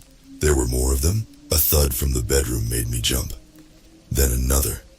Something was in there trying to get out. I didn't wait to see what it was. I grabbed my keys and ran, not bothering to close the door behind me. As I peeled out of the parking lot, I glimpsed something in my rearview mirror. A sea of writhing darkness pouring out of my apartment window, flowing down the wall like living tar. I hit the gas, my tires screeching as I sped away. I had no plan, no destination. All I knew was that I couldn't stop, couldn't let the darkness catch me. But as the sun dipped below the horizon, painting the sky in shades of blood red, a horrible thought occurred to me. What if there was no escape? What if the darkness was everywhere, just waiting for the light to fade? I gripped the steering wheel tighter, my knuckles white. I didn't know where I was going, but I knew one thing for sure. This was only the beginning of my nightmare. I drove all night, my eyes burning from lack of sleep, my hands shaking on the wheel. Every shadow on the road made me flinch. Every flickering streetlight sent a jolt of panic through my body. As the sun rose, I found myself in a small town I didn't recognize. The sign said, "Welcome to Oak Ridge." I'd never heard of it before, but it looked normal enough. Quiet streets, sleepy houses, a few early risers heading to work. I pulled into a diner parking lot, my old beater car coughing and sputtering. I needed food, coffee, and a chance to think. The diner was almost empty. An old man nursed a coffee at the counter, and a tired-looking waitress named Darlene took my order. As I waited for my eggs and bacon, I tried to make sense of everything that had happened. That's when I noticed the TV in the corner. It was tuned to a local news channel, the volume low, but what I saw made my blood run cold. It was my face on the screen. A picture from my driver's license next to the words "wanted for questioning." I couldn't hear what the newscaster was saying, but I saw footage of my apartment. Police tape everywhere, cops going in and out. Then they showed Hank's gas and go, more cops, more tape. My hands started to shake. What the hell was going on? I must have looked as freaked out as I felt because Darlene came over, concern on her face. "You okay, honey? You look like you've seen a ghost." I forced a smile. "Just bad news from home. Can I get my check?" She nodded, but I could feel her eyes on me as I paid and left. Outside, I took deep breaths, trying to calm down. I had to keep moving, but where? I couldn't go home. Couldn't contact anyone I knew. For all I knew, those things could be anywhere, wearing the faces of people I trusted. As I stood there, paralyzed by indecision, I felt a tap on my shoulder. I spun around, half expecting to see a mass of writhing darkness. Instead, it was a girl, maybe 16 or 17, with wild red hair and too much eyeliner. She looked at me with a mixture of fear and recognition. "You're him, aren't you?" she whispered. "The guy from the gas station." My heart raced. How did she know? Was this a trick? She must have seen the panic in my eyes because she grabbed my arm. "We don't have much time. They'll be here soon. Come with me if you want to live." I know. It sounds like a bad movie line. But something in her eyes, I could see real fear there, and maybe a glimmer of hope. So I followed her. What choice did I have? She led me to an old VW van parked behind the diner. A guy about my age sat in the driver's seat, his fingers drumming nervously on the wheel. "Get in," the girl said, climbing into the back. "We'll explain on the way." I hesitated for a second. This could be a trap. But then I saw movement out of the corner of my eye. A shadow that seemed too dark, too fluid. I jumped into the van, slamming the door behind me. The driver hit the gas before I could even buckle up. As we sped out of town, the girl introduced herself as Lily. The driver was her brother, Max. "We've been looking for you," Lily said, "ever since we saw the news about the gas station." "Why?" I asked, still not sure I could trust them. "What do you know about what happened?" Lily and Max shared a look. Then Max spoke, his voice low and serious. "Because the same thing happened to us, 2 years ago in a town not far from here. We saw something impossible, something that hunts in the dark." I felt a chill run down my spine. "The shadow creatures?" Lily nodded. "That's what we call them. Shadows that come to life, that feed on people." "But how?" I asked. "What are they?" "We don't know everything," Max said. "But we've been tracking them, trying to understand. They're not from our world. They slip through cracks in reality, looking for prey. And they're spreading," Lily added. "More sightings, more disappearances. The authorities either don't believe it or are covering it up." My mind reeled. This was insane. But after what I'd seen, could I really doubt them? "So what do?" I asked. "We fight," Max said simply. "We find ways to hurt them, to drive them back. And we look for others like us. Survivors." As if on cue, Lily pulled out a laptop. She opened a video file and I leaned in to watch. It was security camera footage, grainy and dark. But I recognized the setting immediately. It was Hank's gas and go. "This is from the night you were attacked," Lily explained. I watched in horror as the events I remembered unfolded on screen. The shadow forming, attacking me. But then I saw something I'd missed in my panic. As the trucker's headlights hit the creature, it didn't just retreat. For a split second, it changed. Its formless body solidified, taking on a more defined shape. Almost human, but wrong. Twisted, and its face. God, its face. A mess of eyes and teeth, arranged in impossible patterns. But undeniably a face. "That's how we knew you were telling the truth," Lily said softly. "We've seen that face before." I felt sick. The memory of those crystal teeth grazing my skin came flooding back. "Why me?" I whispered. "Why is this happening?" Max met my eyes in the rearview mirror. That's what we're trying to figure out. But for now, we need to keep moving. They're hunting you, Jake. And they won't stop until they find you. As if to emphasize his point, Max swerved suddenly. I looked back and saw a dark shape in the middle of the road. Too big to be a person, too fluid to be anything natural. "Hang on!" Max growled, flooring the accelerator. As we sped away, I couldn't shake the feeling that this was just the beginning. That the true horror was still to come, because now I knew the truth. The darkness was alive, and it was hungry. We drove for hours, the landscape blurring past. Max kept checking the rearview mirror, his knuckles white on the steering wheel. Lily tapped away on her laptop, muttering to herself. I sat there trying to process everything. My whole world had been turned upside down in the span of a few days. Monsters were real, and they were hunting me. As the sun started to set, Max pulled off the highway onto a dirt road. We bumped along for a while before coming to a stop in front of an old cabin. "Home sweet home," Lily said, but there was no humor in her voice. The cabin looked like it had seen better days. Peeling paint, a sagging roof, windows covered with plywood. But as we got closer, I noticed things. Symbols carved into the doorframe. Strange metal objects hanging from the eaves. "Protection," Max explained, seeing my confusion. "Every little bit helps." Inside was a mess of papers, books, and computer equipment. Maps covered one wall. Red strings connecting various points. It looked like something out of a conspiracy theorist's wet dream. "Welcome to Shadowhunter Central," Lily said, flopping onto a worn couch. "It's not much, but it's off the grid and relatively safe. For now," Max added grimly. As Lily started setting up some kind of monitoring equipment, Max pulled me aside. "Look," he said, his voice low. "I know this is a lot to take in, but we need to know everything you remember about that night at the gas station. Every detail could be important." I nodded, swallowing hard. "Okay, but first I need to know more. About you two. About all of this." Max sighed, running a hand through his hair. "Fair enough. It started 2 years ago.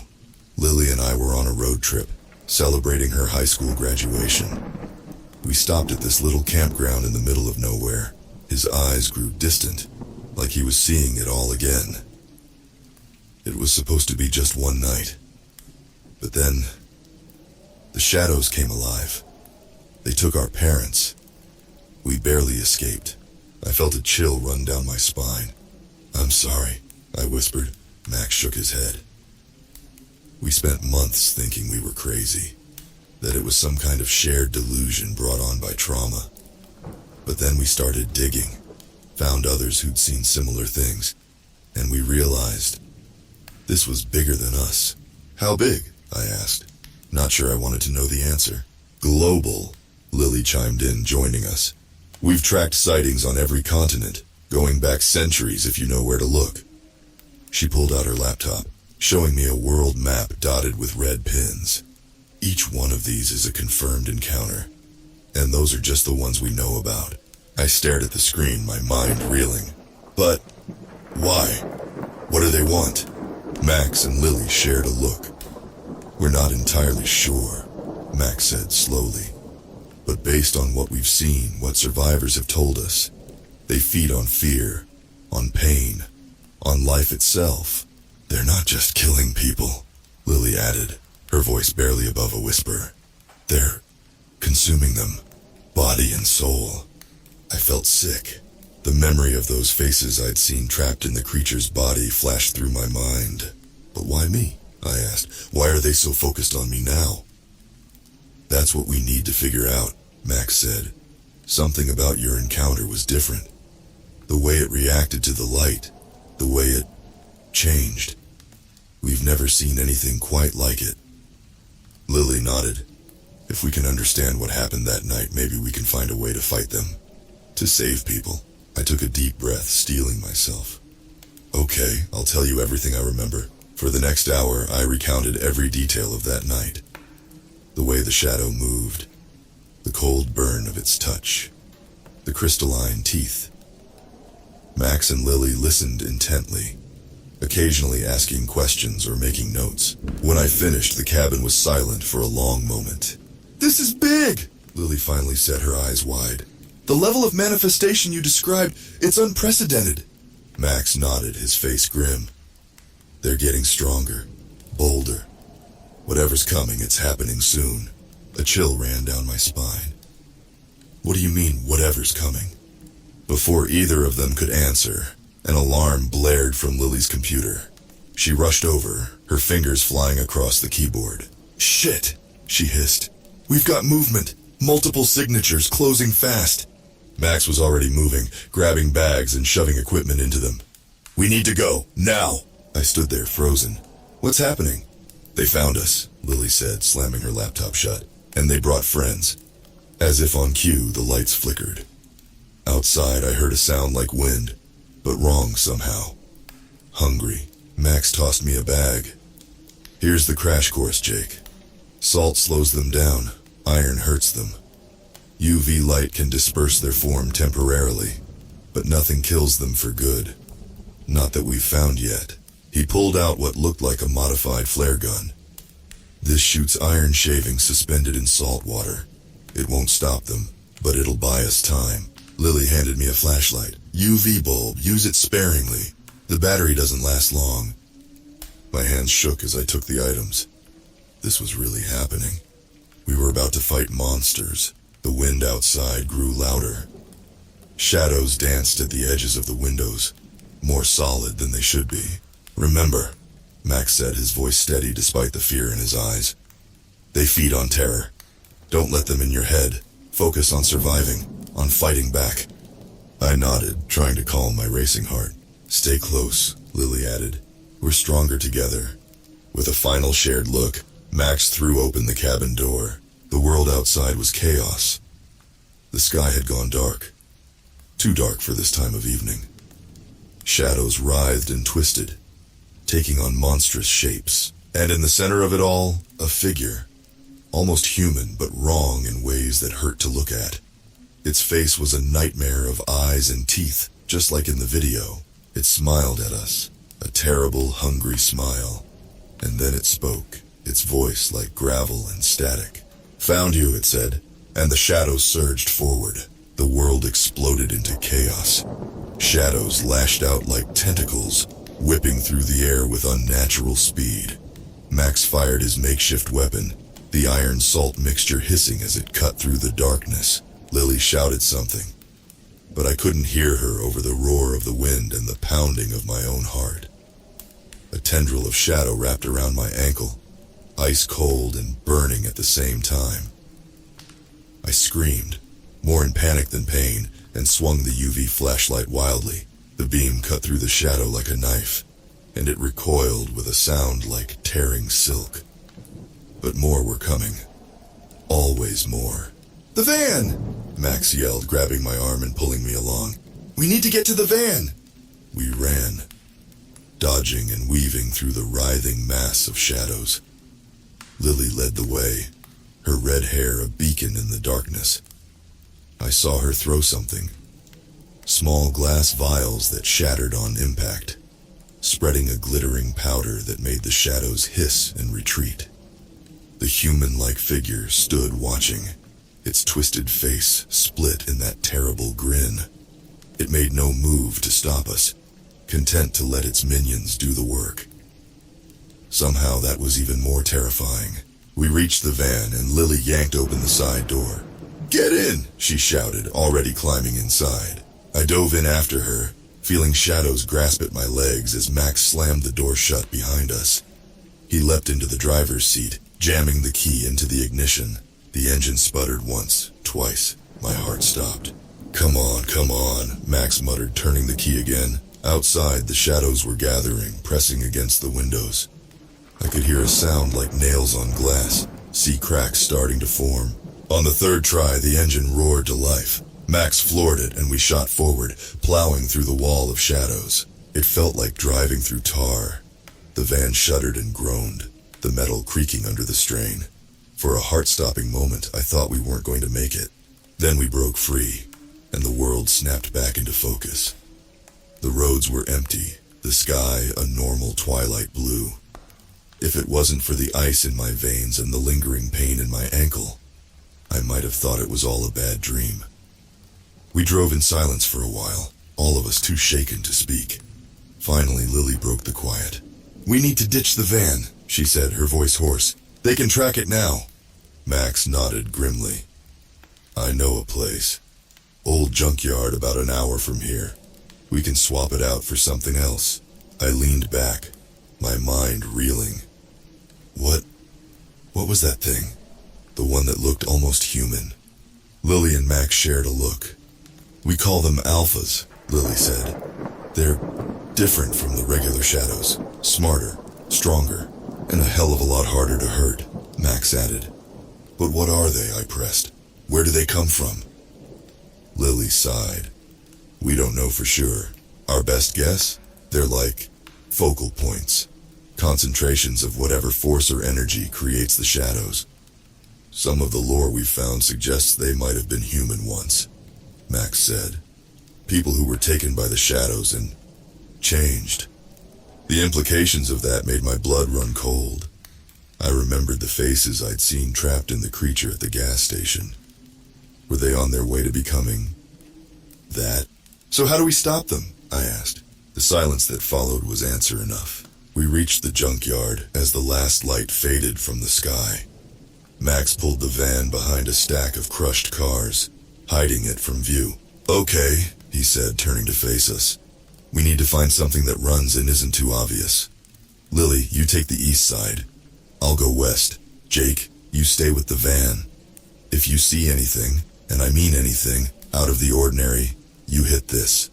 He handed me a small device with a single red button. "It'll alert our phones. Don't try to be a hero. Just call for help. Got it?"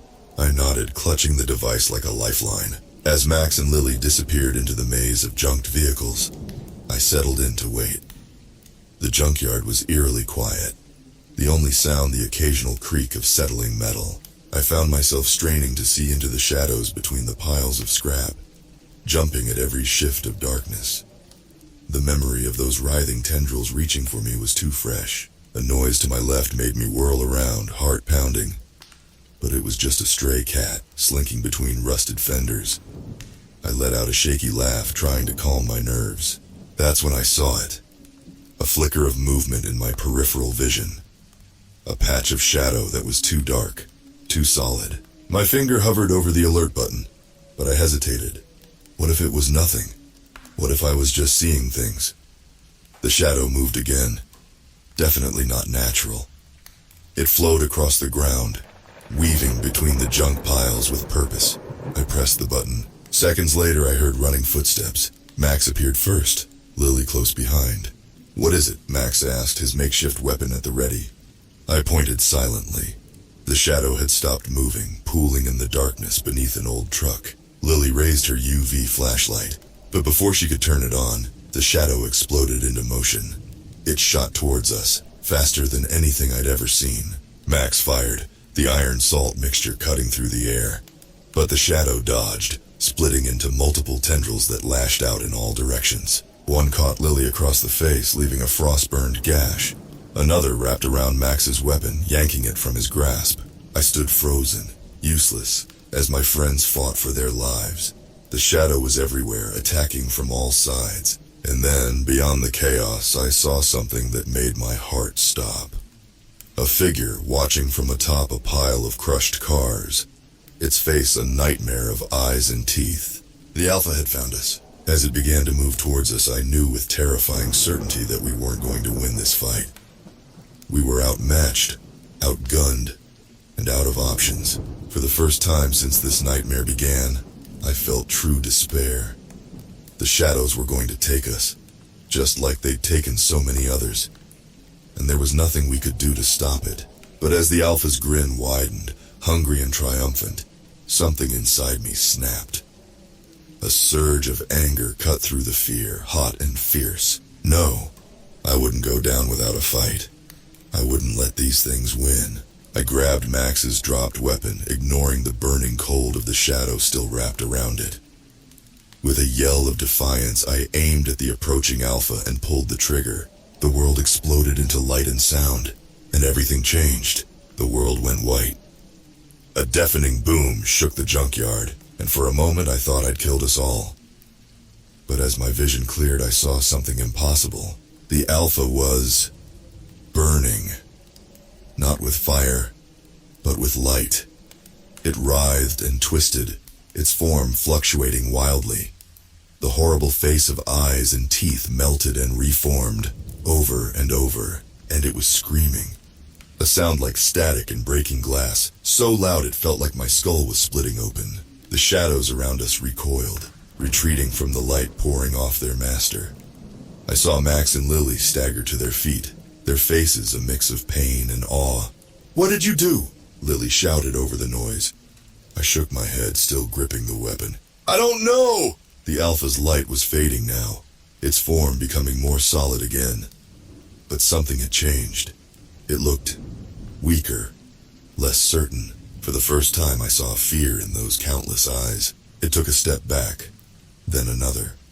And then, with a sound like tearing reality, it vanished. The remaining shadows followed, slithering away into the darkness. We stood there in stunned silence, trying to process what had just happened. Max was the first to speak. "We need to go now, before they come back." We piled into the nearest car that looked like it might run, an old station wagon with peeling paint. Max hot-wired it with practiced ease, and we roared out of the junkyard. As the adrenaline faded, the questions started. "How did you do that?" Lily asked, turning to face me from the front seat. "We've never seen anything hurt an Alpha like that before." I shook my head. "I don't know. I just shot it, like Max showed me." "It wasn't the weapon," Max said, his eyes flicking to the rearview mirror. "I've used that 100 times. Never saw anything like that." "Then what was it?" I asked. Lily bit her lip, thinking. Maybe it's you, Jake. Something about you is different." I remembered the way the creature at the gas station had reacted to me, how it had changed when it touched me. But why? What's special about me? "I don't know," Lily said. "But I think I know someone who might." Max glanced at her sharply. "You don't mean..." Lily nodded. "We need to see the professor." I saw Max's hands tighten on the steering wheel. "Lily, you know how dangerous that is. If the shadows track us there..." "We don't have a choice," Lily insisted. "The Alpha will be back, and it'll bring friends. We need answers, and we need them now." Max was quiet for a long moment. Then he sighed. "All right, but we do this smart. No direct route.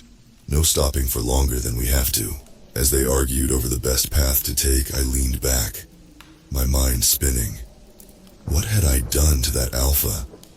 And more importantly, what had it done to me? I looked down at my hands, half expecting to see them glowing or something. But they looked normal. I felt normal, except there was something. A warmth in my chest that hadn't been there before. A kind of energy. It was subtle, but undeniable. I closed my eyes, trying to focus on the feeling. As I did, the warmth grew stronger. I felt it spread through my body, down to my fingertips. When I opened my eyes, I gasped. My hands were glowing faintly, a soft white light emanating from my skin. Guys?" I said, my voice shaking. Lily turned, her eyes widening as she saw my hands. "Holy shit." Max swerved slightly, startled by Lily's exclamation. What is it?" "Jake's glowing," Lily said, her voice filled with wonder. Max's eyes met mine in the rearview mirror. I saw fear there, but also hope. "What's happening to me?" I whispered. Lily reached back, hesitating for a moment before touching my hand. She jerked back with a small yelp. "It's warm. Not burning, but it feels like sunlight." As she spoke, I felt the warmth intensify. The glow brightened, spreading up my arms. "Max," Lily said urgently, "we need to get to the professor now." Max nodded grimly and pressed down on the accelerator. We drove through the night, taking back roads and switching cars twice more. All the while, the glow in my body grew stronger. By dawn, It was taking all my concentration to keep it contained. Finally, as the sun peeked over the horizon, we pulled up to an old farmhouse. It looked abandoned, the paint peeling and the yard overgrown. "This is it?" I asked, skeptical. Lily nodded. Appearances can be deceiving. As we approached the front door, I heard a series of clicks. Hidden cameras, scanning us. The door swung open before we could knock. A man stood there, old and bent, but with eyes sharp as razors. He looked at each of us in turn, his gaze lingering on me. "Well," he said, his voice gruff but not unkind. "Took you long enough." Lily stepped forward. "Professor, we need your help. It's about the shadows, and about Jake." The old man, the professor, nodded slowly. "I know. I've been waiting for you." He stepped aside, gesturing for us to enter. As I crossed the threshold, I felt something. A tingle like static electricity, but stronger. The professor smiled, a knowing look in his eyes. "Welcome, Jake. We have much to discuss." Inside, the house was a stark contrast to its exterior.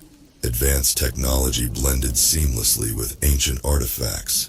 Screens displayed data I couldn't begin to understand, while shelves held books that looked older than the country. The professor led us to a circular room at the heart of the house. Symbols covered the walls and floor, some familiar from Max and Lily's protections, others completely alien. "Sit," the professor said, gesturing to chairs arranged in a circle. "And Jake, if you would, please step into the center." I hesitated, looking at Max and Lily. They nodded encouragingly, taking a deep breath. I stepped into the middle of the room. Immediately, the symbols on the floor began to glow. The warmth in my body surged, and the light burst forth, enveloping me in a cocoon of radiance. I heard Lily gasp, heard Max swear under his breath. But my focus was on the professor, who was watching me with a mixture of awe and satisfaction. "It's true," he murmured. "After all these years, it's finally happened." "What?" I managed to ask through the rush of energy coursing through me. "What's happened?" The professor smiled, but there was sadness in his eyes. "You, my boy, are the key to ending this war. The weapon we've been waiting for." He paused, his expression growing grave. "But I'm afraid the price may be higher than any of us are prepared to pay." As the light around me pulsed, casting strange shadows on the walls, I felt a chill that had nothing to do with the energy flowing through me. Whatever was coming, whatever I was becoming, I knew one thing for certain: nothing would ever be the same again. The light faded and I stumbled, suddenly dizzy. Max caught me before I could fall, helping me to a chair. The professor watched, his eyes never leaving me. "What am I?" I asked, my voice hoarse. "What's happening to me?" The professor sighed, suddenly looking every bit his age. "You, Jake, are something we've been waiting for a very long time. A light bringer." Lily leaned forward, her eyes wide. "But that's just a myth, a story we tell ourselves to keep hoping. All myths have their roots in truth," the professor said. "And this one, well, we're seeing the proof right in front of us." Max shook his head. "I don't understand. What's a light bringer?" The professor stood, moving to a bookshelf. He pulled out an ancient tome, its leather cover cracked and faded. "The shadows have been with us for millennia," he said, flipping through the pages. "Always hunting, always feeding. But there have been times, rare moments in history, when they've been driven back." He found the page he was looking for and turned the book to show us.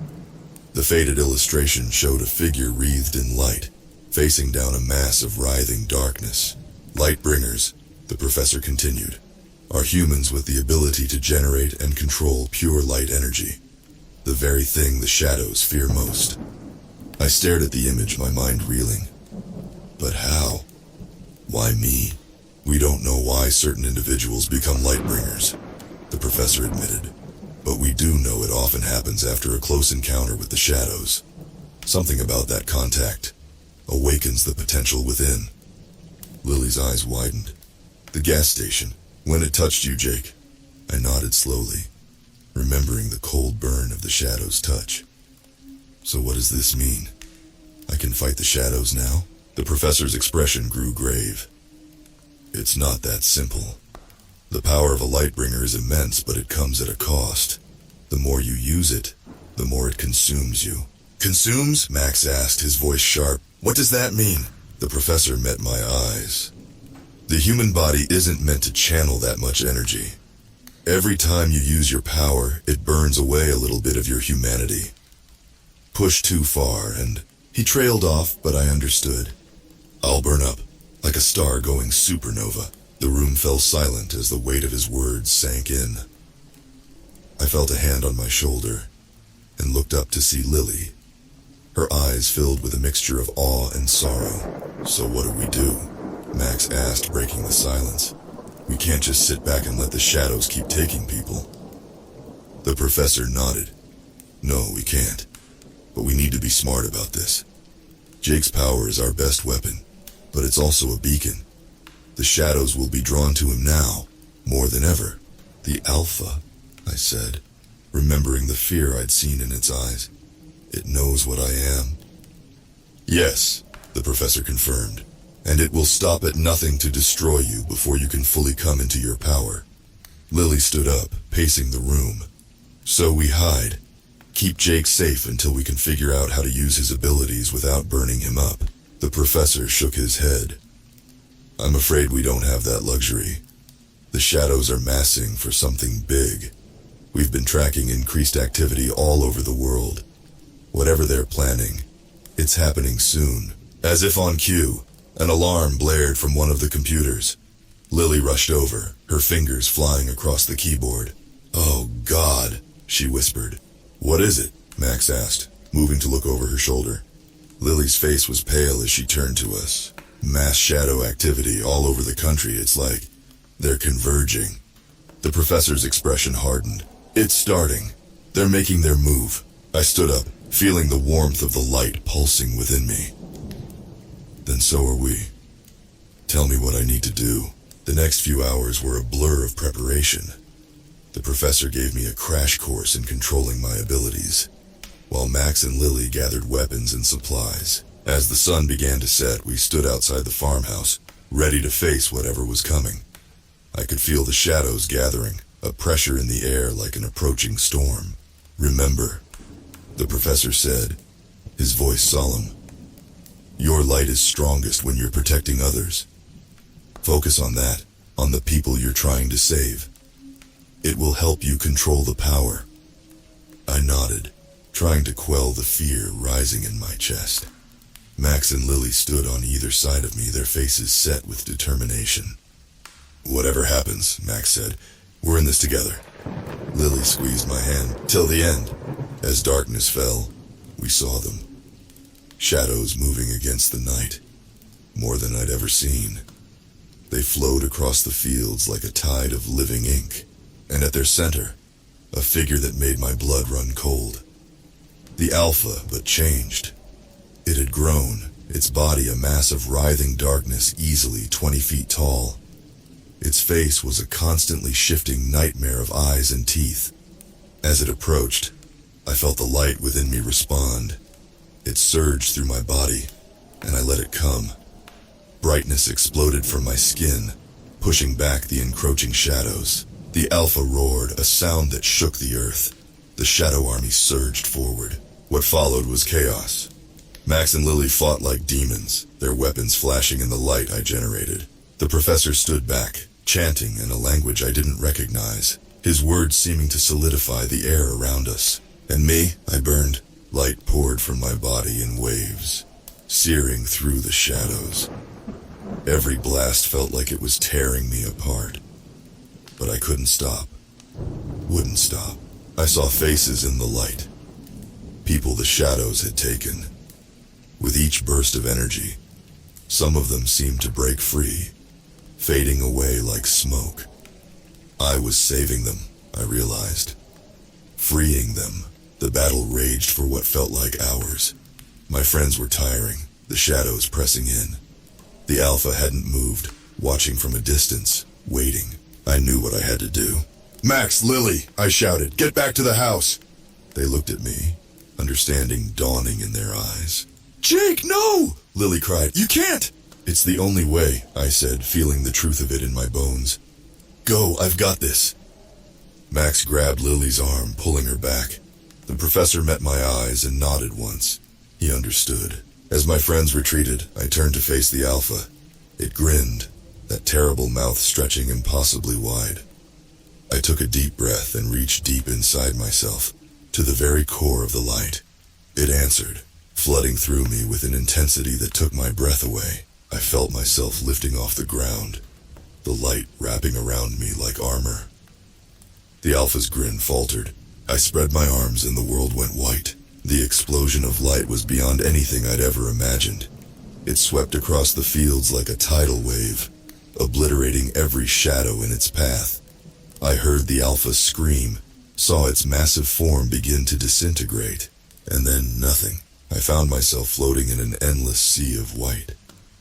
Was this death? Had I burned up completely? But no, I could still feel, still think. Slowly, the light began to fade. I felt solid ground beneath my feet. As my vision cleared, I saw I was standing in the field. But it was different, brighter somehow, as if the very air was cleaner. Max, Lily, and the professor were running towards me, their faces a mix of joy and disbelief.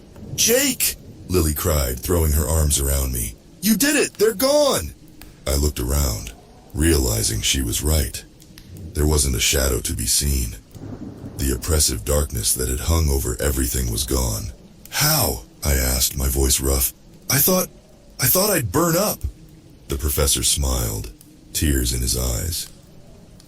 "You found the balance, my boy. You channeled the light without letting it consume you. Do you feel it?" I did.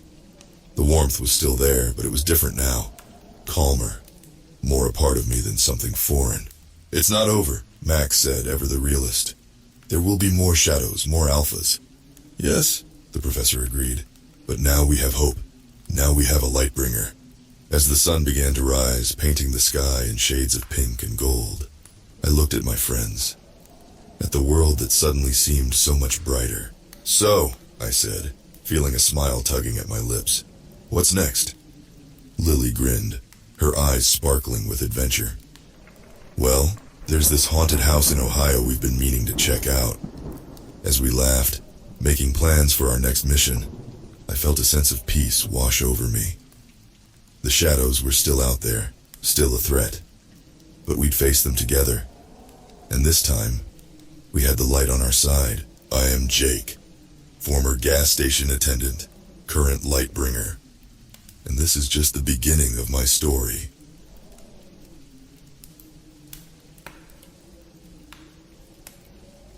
In the scorching heat of Nevada, along the desolate stretch of Highway 50, you'll find my gas station.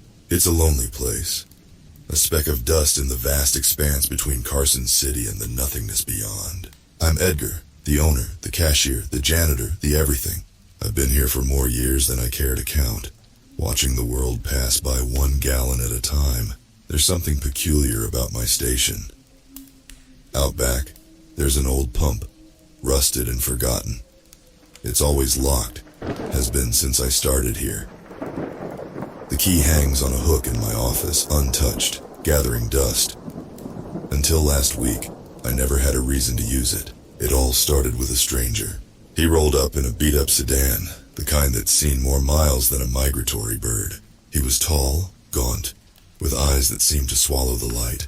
He asked about the old pump, his voice like gravel crunching under tires. I told him it was out of order, hadn't worked in years. He leaned in too close and said, "It works. You just need to unlock it." He left after that, disappearing down the highway like a phantom. I shook off the unease, blamed it on the isolation, the heat. But his words stuck with me, gnawing at the back of my mind. That night, I found myself standing in my office, staring at the key. The next day, I decided to open the old pump. Just to prove him wrong, I told myself. I grabbed the key, feeling its cold bite in my palm. The lock was stiff, but it turned with a reluctant click. I flipped the switch, half expecting nothing to happen. But the pump hummed to life, its needle flickering like a heartbeat on a monitor. That's when the first car pulled up. A family, mom, dad, 2 kids. They were smiling, laughing. Normal. I watched as the dad filled up their tank, the kids running around, playing tag. Everything seemed fine, until the mom screamed. She was staring at the kids, her face pale, eyes wide. I looked over, and my blood ran cold. The kids were gone, vanished. 1 second they were there, the next, nothing. The dad dropped the pump, fuel spilling onto the ground. He called out their names, his voice echoing in the empty air. I rushed out, scanning the area. There was nowhere for them to go, nowhere to hide. They were just gone. The parents were frantic, crying, screaming. I called the police, but what could I say? 2 kids had disappeared into thin air. The cops arrived, asked questions, searched the area. They found nothing. It was like the kids had never existed. I told them about the pump, about the stranger. They looked at me like I was crazy. Maybe I was. That night, I locked the pump again. I hung the key back on its hook, my hands shaking. I tried to convince myself it was all a coincidence, a trick of the mind. But I knew better. Something was wrong with that pump. Something unnatural. As I lay in bed, staring at the ceiling, I swore I heard it. The faint hum of the old pump, like a whisper in the dark. And beneath it, something else.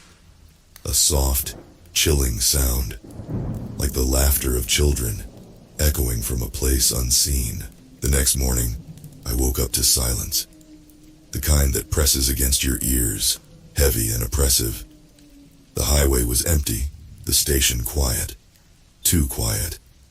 I made my coffee, strong and black, and tried to shake off the unease. But it clung to me like a second skin. I decided to do some digging. I needed answers, something to explain what had happened. I started in the station's old records, boxes of dusty papers piled high in the storeroom. I didn't know what I was looking for, but I figured I'd know it when I saw it. Hours passed. I found nothing but invoices, receipts, and old repair logs. Then, tucked away in a faded folder, I found a newspaper clipping. It was dated 50 years back. The headline stark and chilling. Local children vanish without a trace. The article was brief, the details vague. 2 kids, a brother and sister, had gone missing from the gas station. They'd been playing near the pumps while their parents were inside. When the parents came out, the kids were gone. No witnesses, no leads. Just gone. A cold shiver ran down my spine. The similarities were uncanny, but it couldn't be connected, could it? I needed more information. I needed to find someone who remembered. I thought of Old Man Thompson. He'd been the station's mechanic back in the day, before retiring to his little house on the outskirts of town. If anyone knew something, it would be him. I drove out to his place, the road blurring into a haze of dust and heat. He answered the door, squinting at me through his thick glasses. He looked older than ever, his body stooped, his hands shaking slightly. But his mind was still sharp. "Edgar," he said, surprise in his voice. "What brings you out here?" I told him about the pump, the kids, the newspaper clipping. He listened, his expression growing darker with each word.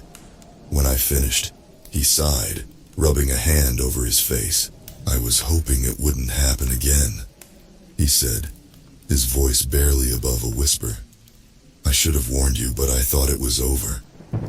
He beckoned me inside, leading me to his cluttered living room.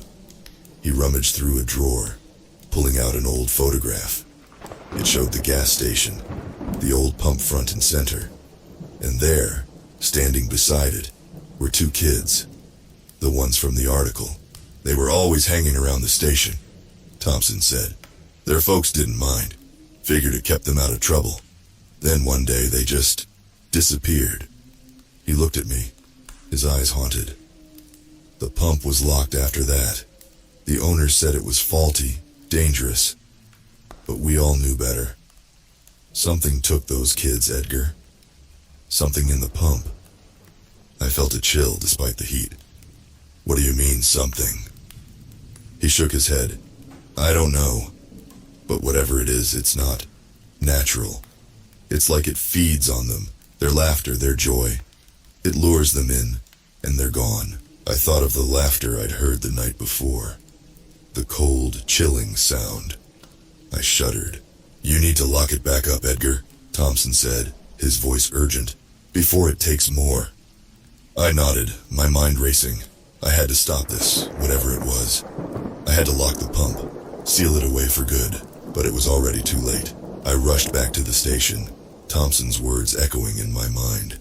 I had to lock the pump, seal it away before anything else happened. But as I pulled up, I saw it was too late. A car was parked by the old pump, a young woman standing beside it. She was laughing, talking on her phone, oblivious to the danger. I jumped out of my truck shouting, waving my arms, but she didn't see me, didn't hear me. It happened in an instant. One moment she was there, the next gone. Her phone clattered to the ground. Her voice cut off mid-laugh. I froze.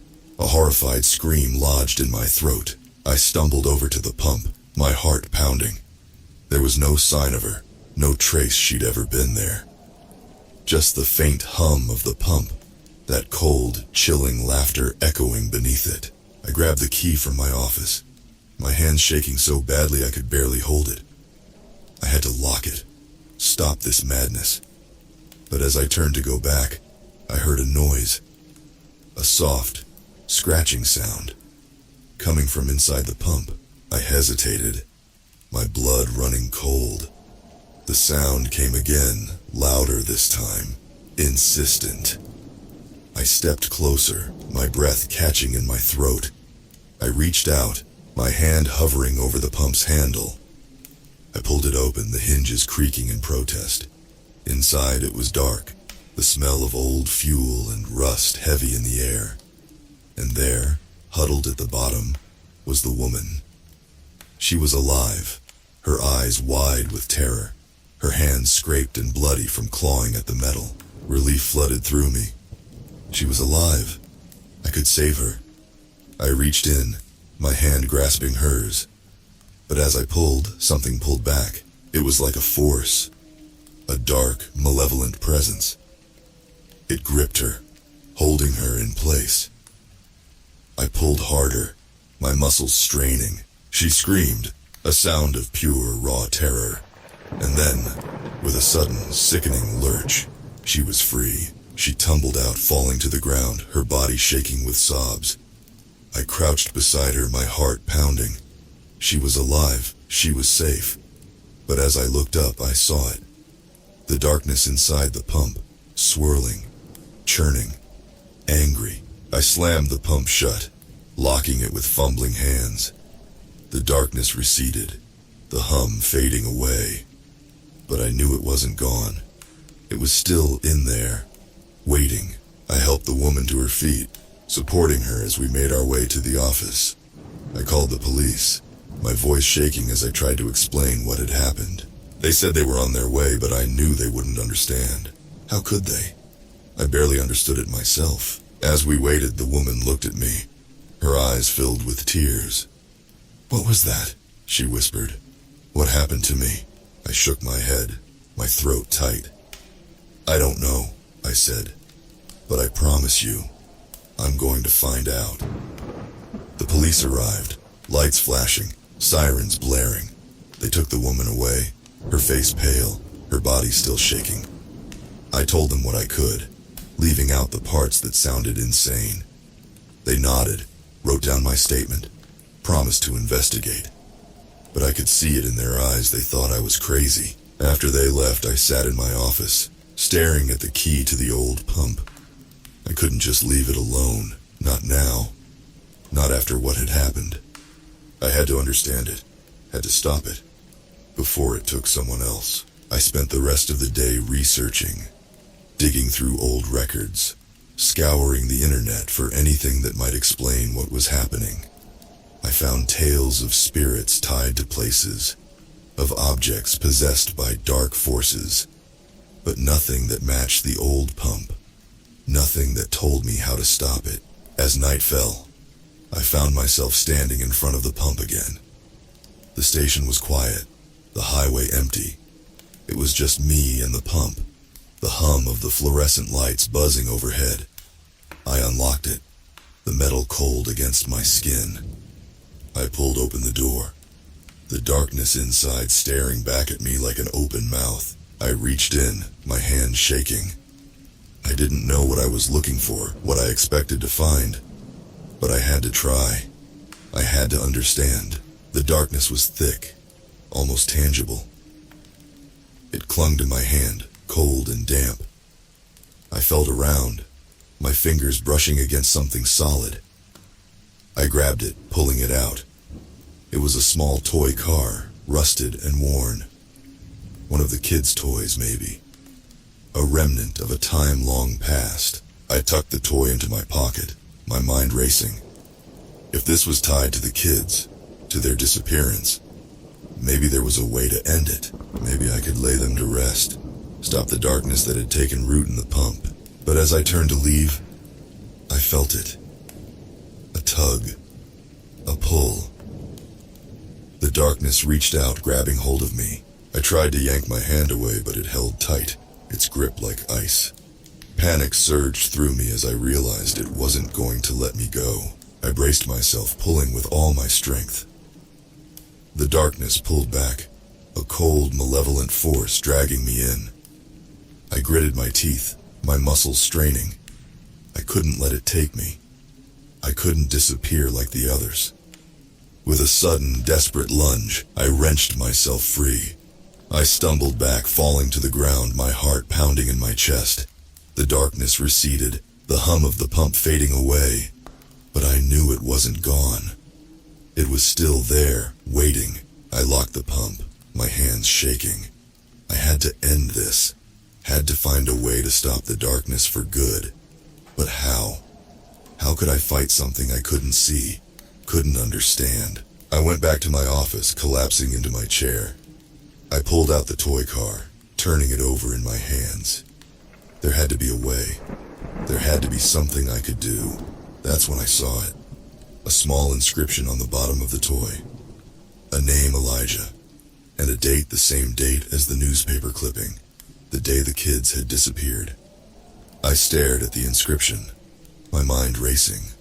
Elijah, the brother, the one who had vanished without a trace. If he was tied to this, if his spirit was trapped in the pump, maybe I could free him. Maybe I could end this once and for all. I spent the night researching, digging into the world of the supernatural, the paranormal. I found tales of spirits trapped, of souls unable to move on. I found rituals, ways to free them, to lay them to rest. I didn't know if any of it was real, if any of it would work, but I had to try. The next day I gathered what I needed. Salt, candles, sage. A picture of Elijah and his sister, their smiles frozen in time. I waited until nightfall, until the station was quiet, the highway empty. Then, I went to the old pump, my heart pounding in my chest. I drew a circle of salt on the ground surrounding the pump. I placed the candles around it, their flames flickering in the night breeze. I lit the sage, its smoke curling up into the air, the scent strong and pungent. I held the picture of the kids, their faces looking up at me, their eyes filled with life. I began the ritual, my voice shaking as I read the words. I called out to Elijah, to his sister. I told them it was time to go, time to move on. I told them they were free. The air grew cold, the flames of the candles dancing wildly. The hum of the pump grew louder, the darkness inside churning, swirling. I could feel it, the presence, the spirit. It was there, listening. I held out the toy car, the inscription gleaming in the candlelight. "This is yours, Elijah," I said, my voice steady. "It's time to let go, it's time to move on." The darkness reached out, tendrils of shadow snaking through the air. They wrapped around the toy, around my hand. I felt a pull, a tug. But it wasn't malevolent this time. It was sad, almost gentle. I let go of the toy, letting the darkness take it. The shadows receded, the hum of the pump fading away. The air grew warm again, the candles burning steady and bright. I stood there, my heart pounding, my breath catching in my throat. Had it worked? Had I freed them? That's when I heard it. A soft, gentle sound, like the laughter of children, fading away into the night. It was a sound of joy, of release, a sound of goodbye. I let out a breath, relief flooding through me. It was over. The darkness was gone. The kids were free. I blew out the candles, the smoke curling up into the air.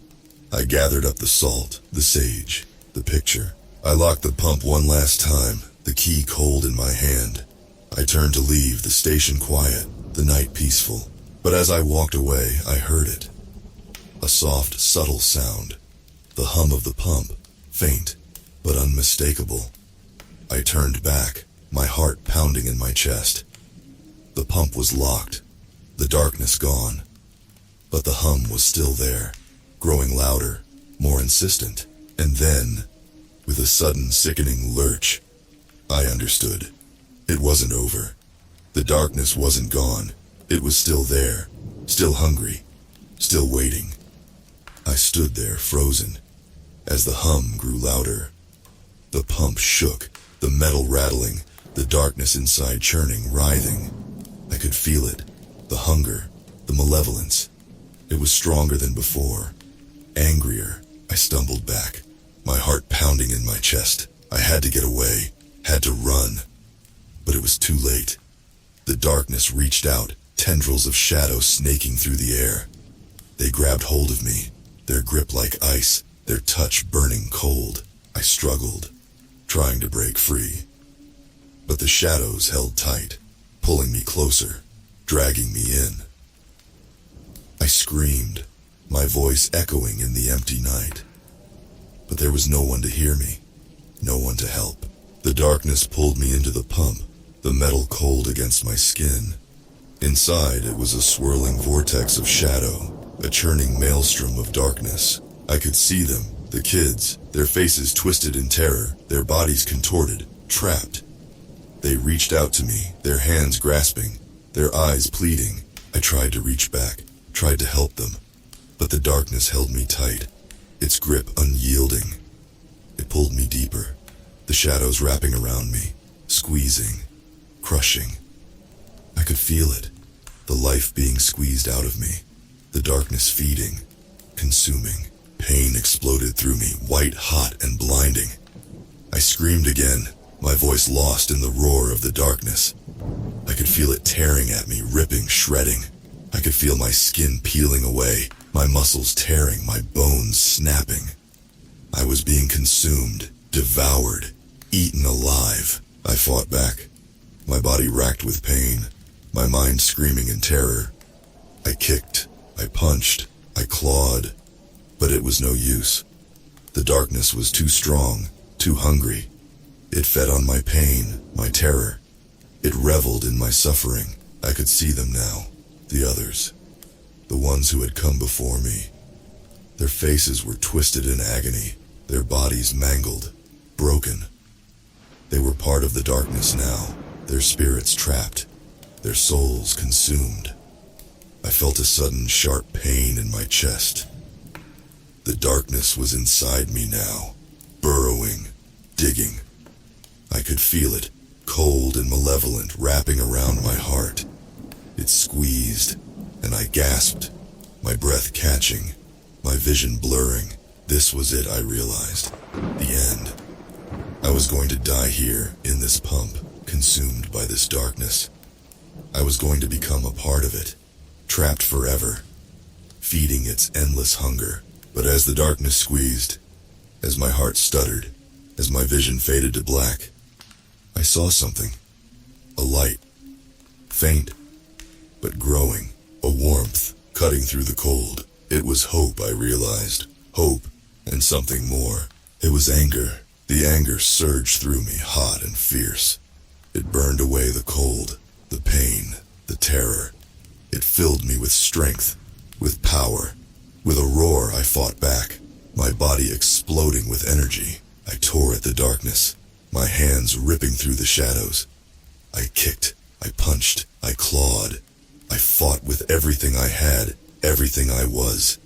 I fought for my life, for my soul, for the souls of the ones trapped here, the ones consumed by the darkness. The darkness recoiled, its grip loosening. It snarled, its hunger turning to rage. It lashed out, tendrils of shadow whipping through the air. But I was ready. I was fighting back. I grabbed the shadows, my hands burning with anger, with power. I tore them apart, the darkness screaming, howling. I could feel it, the balance shifting, the power turning. The darkness was strong, but I was stronger. I reached out to the kids, their faces twisted in terror, their bodies trapped. I grabbed their hands, pulling them towards me, away from the darkness. They clung to me, their grip desperate, their eyes filled with hope. The darkness fought back, its rage a storm of shadows, a maelstrom of malevolence. But I stood firm, my anger a beacon, a light in the darkness. I pulled the kids closer, their bodies merging with mine, their spirits becoming a part of me. I could feel their strength, their power. It filled me, fueling my anger, my fight. Together we were unstoppable. Together, we were a force to be reckoned with. With a final, furious roar, I tore the darkness apart. It screamed, its voice echoing, fading. It shrank back, its shadows dissolving, its power broken. It was gone, consumed by my anger, my fight. The pump shook, the metal rattling, the hum fading away. The darkness was gone. The shadows vanished. The kids were free, their spirits released, their souls at peace. I stumbled out of the pump, my body shaking, my breath catching. I was alive. I was free. I had fought the darkness, and I had won. I locked the pump, the key cold in my hand. I turned away, the station quiet, the night peaceful. I was done here, done with this place, this darkness. I was leaving, and I was never coming back. But as I walked away, I heard it. A soft, subtle sound. The hum of the pump, faint, but unmistakable. I turned back, my heart pounding in my chest. The pump was locked, the darkness gone. But the hum was still there, growing louder, more insistent. And then, with a sudden, sickening lurch, I understood. The darkness wasn't gone. It was still there, still hungry, still waiting. But this time, I was ready. This time, I knew what to do. This time, I would fight. I turned back, my anger burning, my power surging. I unlocked the pump, the metal cold against my skin. I pulled open the door, the darkness inside staring back at me like an open mouth. I reached in, my hand steady, my voice strong. "You want to feed?" I said, my anger a challenge, a promise. "Then let's feed." And with that, I stepped into the darkness, ready to fight, ready to win, ready to end this once and for all.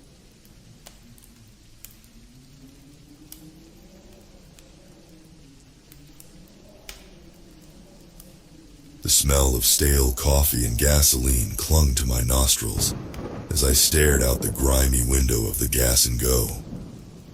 It was 2 a.m., and the darkness pressed against the glass like a living thing. I'd been working the night shift at this rundown station for months, but tonight felt different. Wrong. I rubbed my eyes, trying to shake off the creeping unease.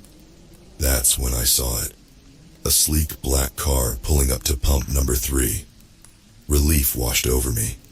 Finally, a customer to break the monotony. But as I watched, something made my skin crawl. The car's engine wasn't running, its headlights were dark, and there was no one, absolutely no one behind the wheel. I blinked hard, sure I was seeing things. When I looked again, the car was gone.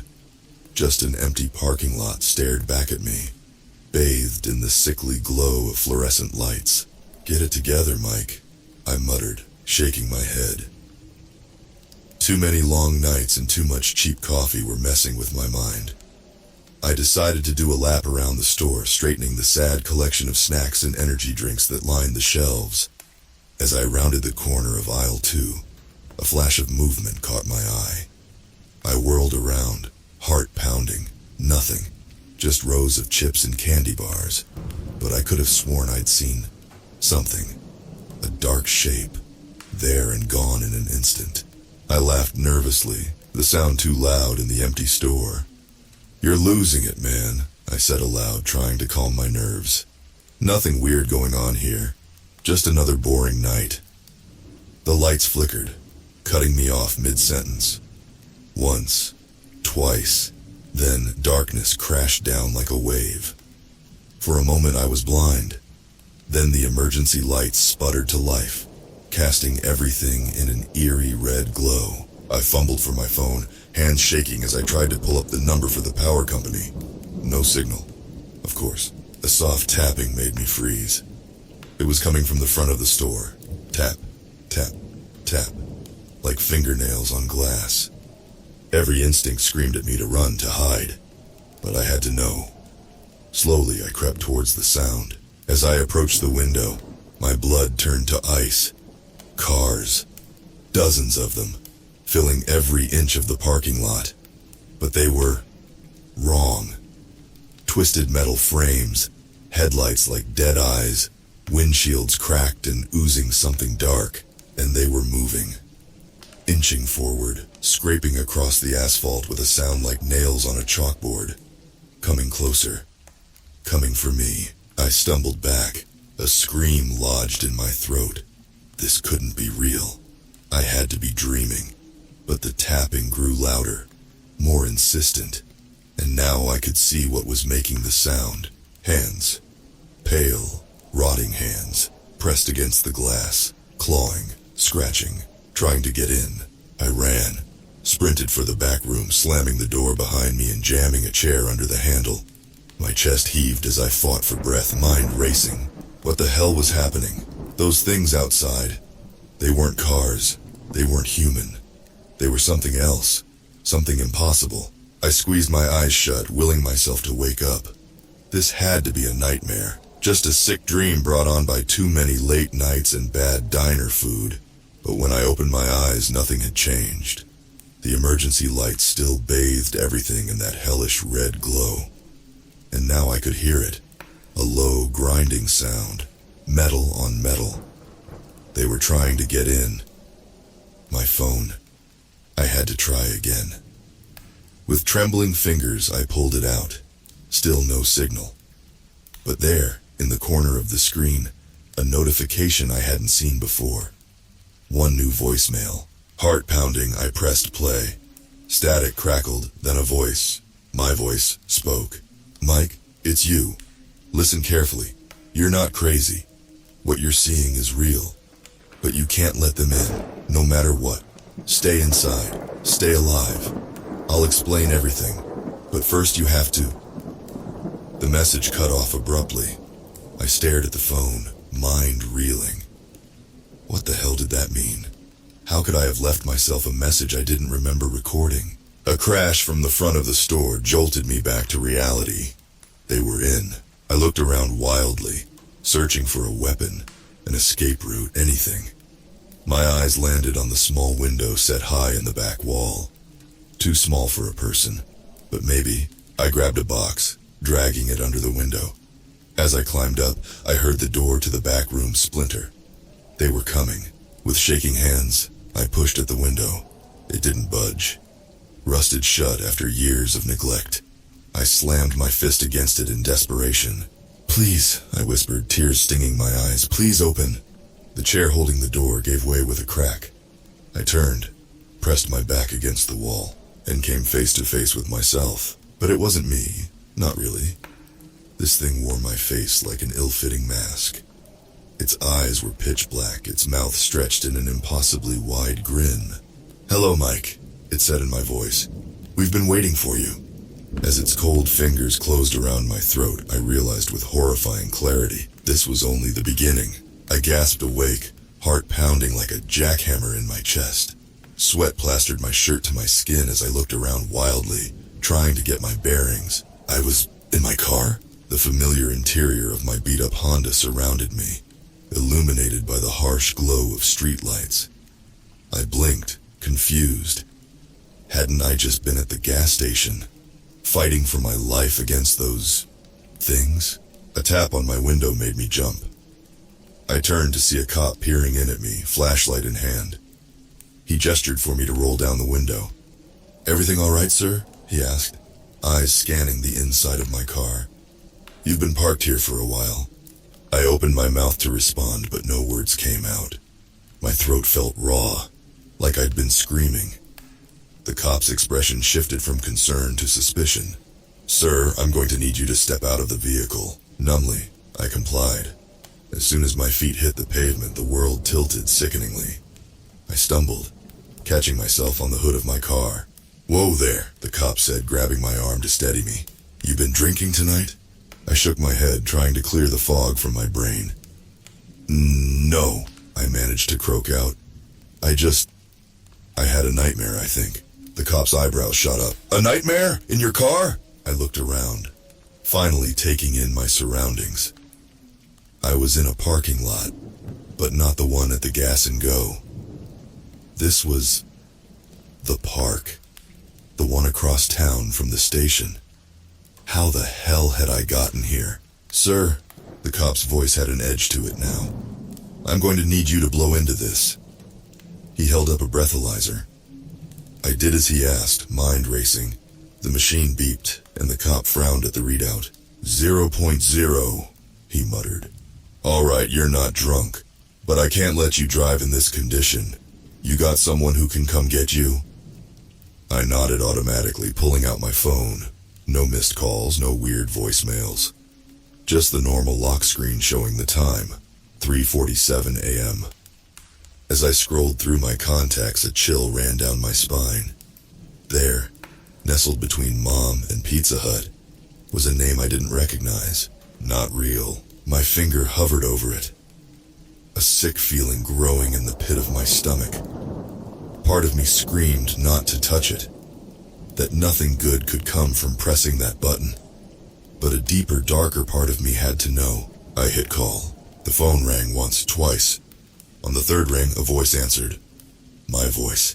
"Hello, Mike," it said. "Are you ready to wake up?" The world lurched violently.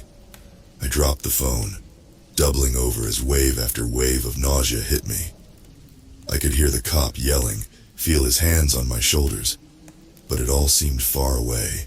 When I opened my eyes again, I was back in the Gas and Go. The fluorescent lights hummed overhead, harsh and too bright after the darkness of the parking lot. I was slumped behind the counter, the ancient cash register digging into my back. Had it all been a dream? The cars, the things wearing my face, the cop. None of it felt real. But then neither did this. I stood on shaky legs, looking around the store. Everything seemed normal. Shelves stocked with junk food and energy drinks, coolers full of soda and beer, the radio playing some soft rock station turned down low. But something was off. I couldn't put my finger on it, but a sense of wrongness permeated everything, like I was looking at the world through a funhouse mirror. I made my way to the front of the store, peering out into the night. The parking lot was empty, save for my own car parked off to the side.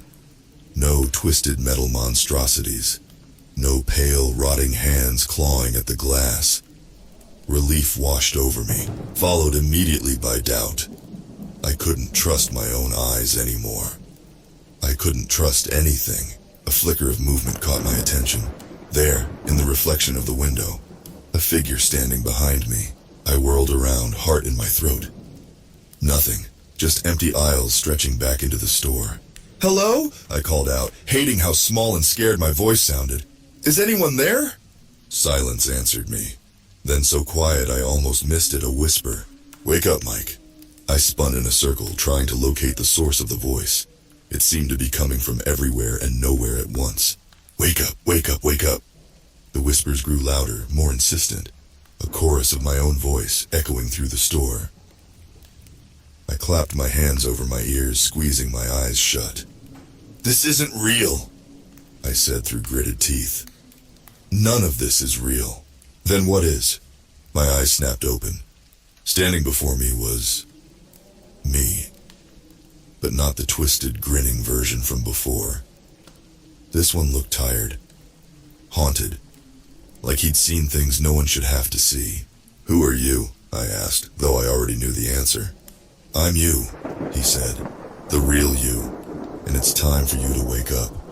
He reached out, hand passing through my chest like smoke, and suddenly, I was falling. The store, the other me, everything melted away into darkness. I landed hard on cold concrete, the impact knocking the wind out of me. As I gasped for air, I became aware of a steady beeping sound. The antiseptic smell of a hospital filled my nostrils. Slowly, painfully, I opened my eyes. A hospital room swam into focus. I was lying in a bed, hooked up to various machines. An IV dripped steadily into my arm. "Oh my God," a familiar voice choked out. Mike, can you hear me?" I turned my head to see my mom sitting by the bedside, tears streaming down her face. She grabbed my hand, squeezing it tight. What happened?" I managed to croak out, my voice rough from disuse. "There was an accident," she said, her voice thick with emotion. "At the gas station. You've been in a coma for 3 months." The words hit me like a physical blow. 3 months? But it had only felt like a nurse rushed in, alerted by the change in my vitals. As she checked me over, asking questions and shining lights in my eyes, I tried to process what was happening. Had it all been a dream? The cars, the other versions of myself, all of it. But even as the doctor arrived, as my mom hugged me and cried, as the room filled with the bustle of activity, a part of me wasn't sure. Because there, just visible in the reflection of the window, I could swear I saw a figure, wearing my face, smiling that too wide smile. And I knew with a certainty that chilled me to my core that this wasn't over. Not by a long shot. The next few days passed in a blur of tests, questions, and tearful reunions. Doctors marveled at my recovery, calling it miraculous and unprecedented. Friends and family crowded into my hospital room, all smiles and relieved laughter. But beneath it all, a cold knot of dread grew in my stomach. Because no matter how normal everything seemed, I couldn't shake the feeling that something was deeply, terribly wrong. It started small. A flicker in the corner of my eye. A shadow that didn't quite match up with the object casting it. The vague sense that the world around me was out of sync somehow. I tried to tell myself it was just the lingering effects of the coma.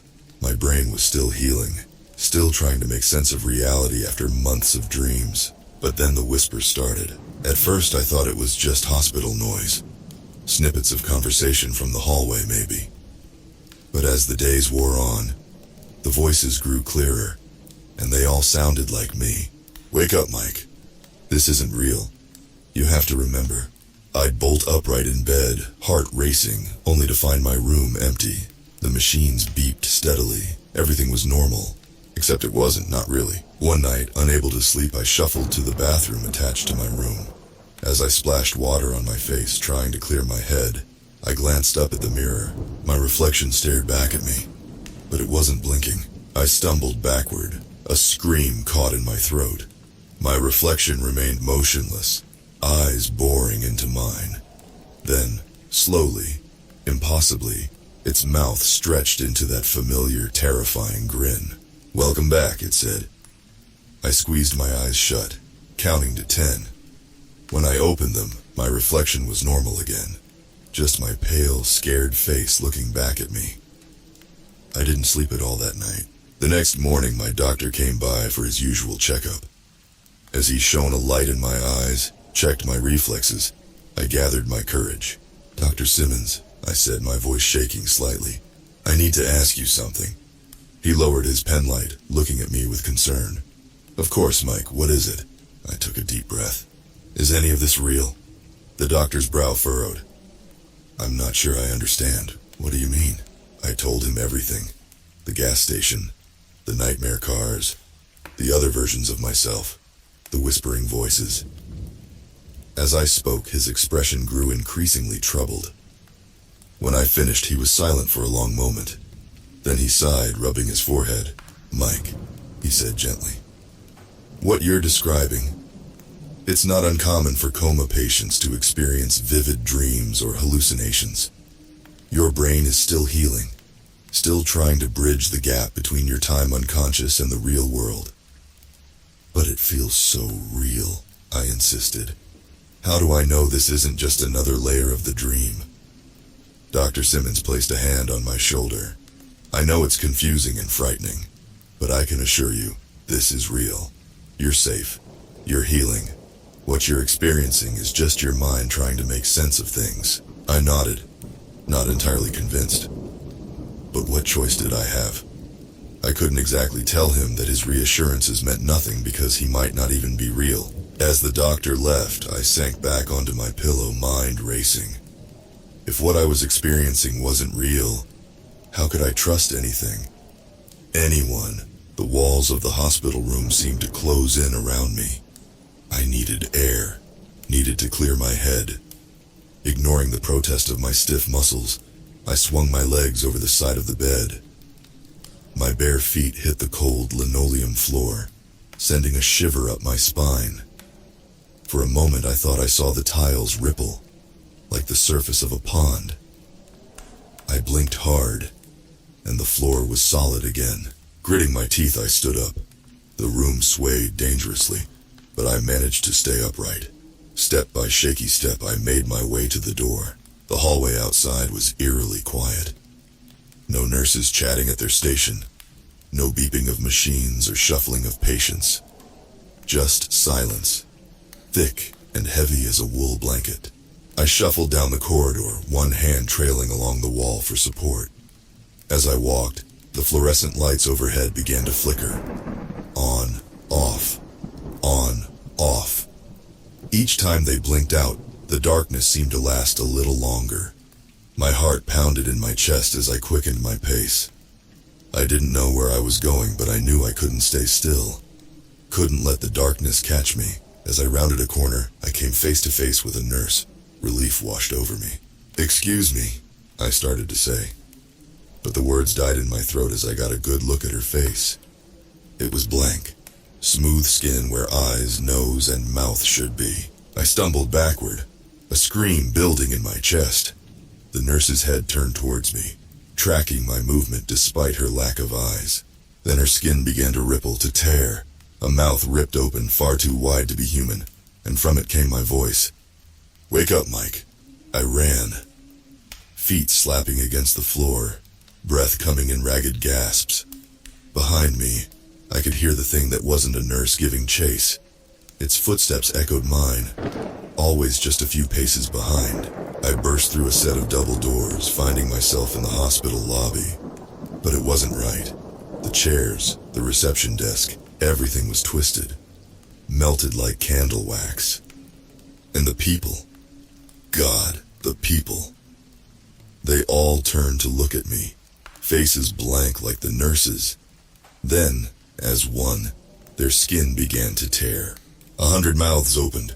100 voices, all mine, spoke as one. "You can't run forever." I slammed into the main doors, throwing my weight against them. They didn't budge. I was trapped. Slowly, I turned to face the horde of not people. They shuffled towards me, arms outstretched. Each one wore a piece of my face. An eye here, a nose there, a twisted patchwork of my own features. As they closed in, the world began to waver. The walls of the hospital rippled and ran like melting wax. The floor beneath my feet turned to quicksand. I sank to my knees, squeezing my eyes shut. This wasn't real. It couldn't be real. "Wake up," I whispered desperately. "Please, just wake up." The voices grew louder, surrounding me. Hands grabbed at my arms, my legs, my face. I could feel my skin stretching, tearing, and then silence. I opened my eyes. I was back in the gas and go. The flickering fluorescent lights, the hum of the refrigerators, the smell of stale coffee and gasoline. For a moment, relief flooded through me. Then I saw my reflection in the window. My face was gone. Smooth skin stretched over where my features should be. Slowly, a mouth began to tear open across that blank expanse. It smiled, and I screamed. I jolted awake, a scream dying in my throat. My heart raced as I looked around wildly, trying to get my bearings. Hospital room. Normal, non-melting walls. The steady beep of machines. No faceless nurses or twisted versions of myself in sight. Just another nightmare. But they were getting worse, more vivid, more real. I reached for the cup of water on my bedside table, hand shaking so badly I almost spilled it. As I took a sip, my eyes landed on the small TV mounted in the corner of the room. It was on, but the screen showed nothing but static. Funny, I didn't remember turning it on. As I watched, the static began to shift. Patterns formed in the white noise, almost like faces. I leaned forward, squinting at the screen. Yes, there was definitely a face taking shape in the static. My face. "Hello, Mike," my static self said, voice distorted and tinny through the TV speakers. "It's time we had a talk." I scrambled for the remote, frantically pressing buttons. Nothing happened. The volume increased on its own, my static double's voice filling the room. "You can't turn me off, Mike. You can't run from this anymore. It's time to face the truth." "What truth?" I asked, hating how small and scared my voice sounded. "Who are you? What's happening to me?" The static face smiled, an unsettling sight. "I'm you, Mike. The real you. The you that remembers what really happened that night at the gas station." Images flashed across the screen. The gas and go at night. A dark shape moving in the shadows. A glint of metal. "No," I whispered, shaking my head. "No, there was an accident. The doctor said..." "The doctor isn't real," Static Me interrupted. "None of this is real. It's all a construct. A prison built by your own mind to protect you from the truth." The images on the screen became clearer. I saw myself, working the night shift.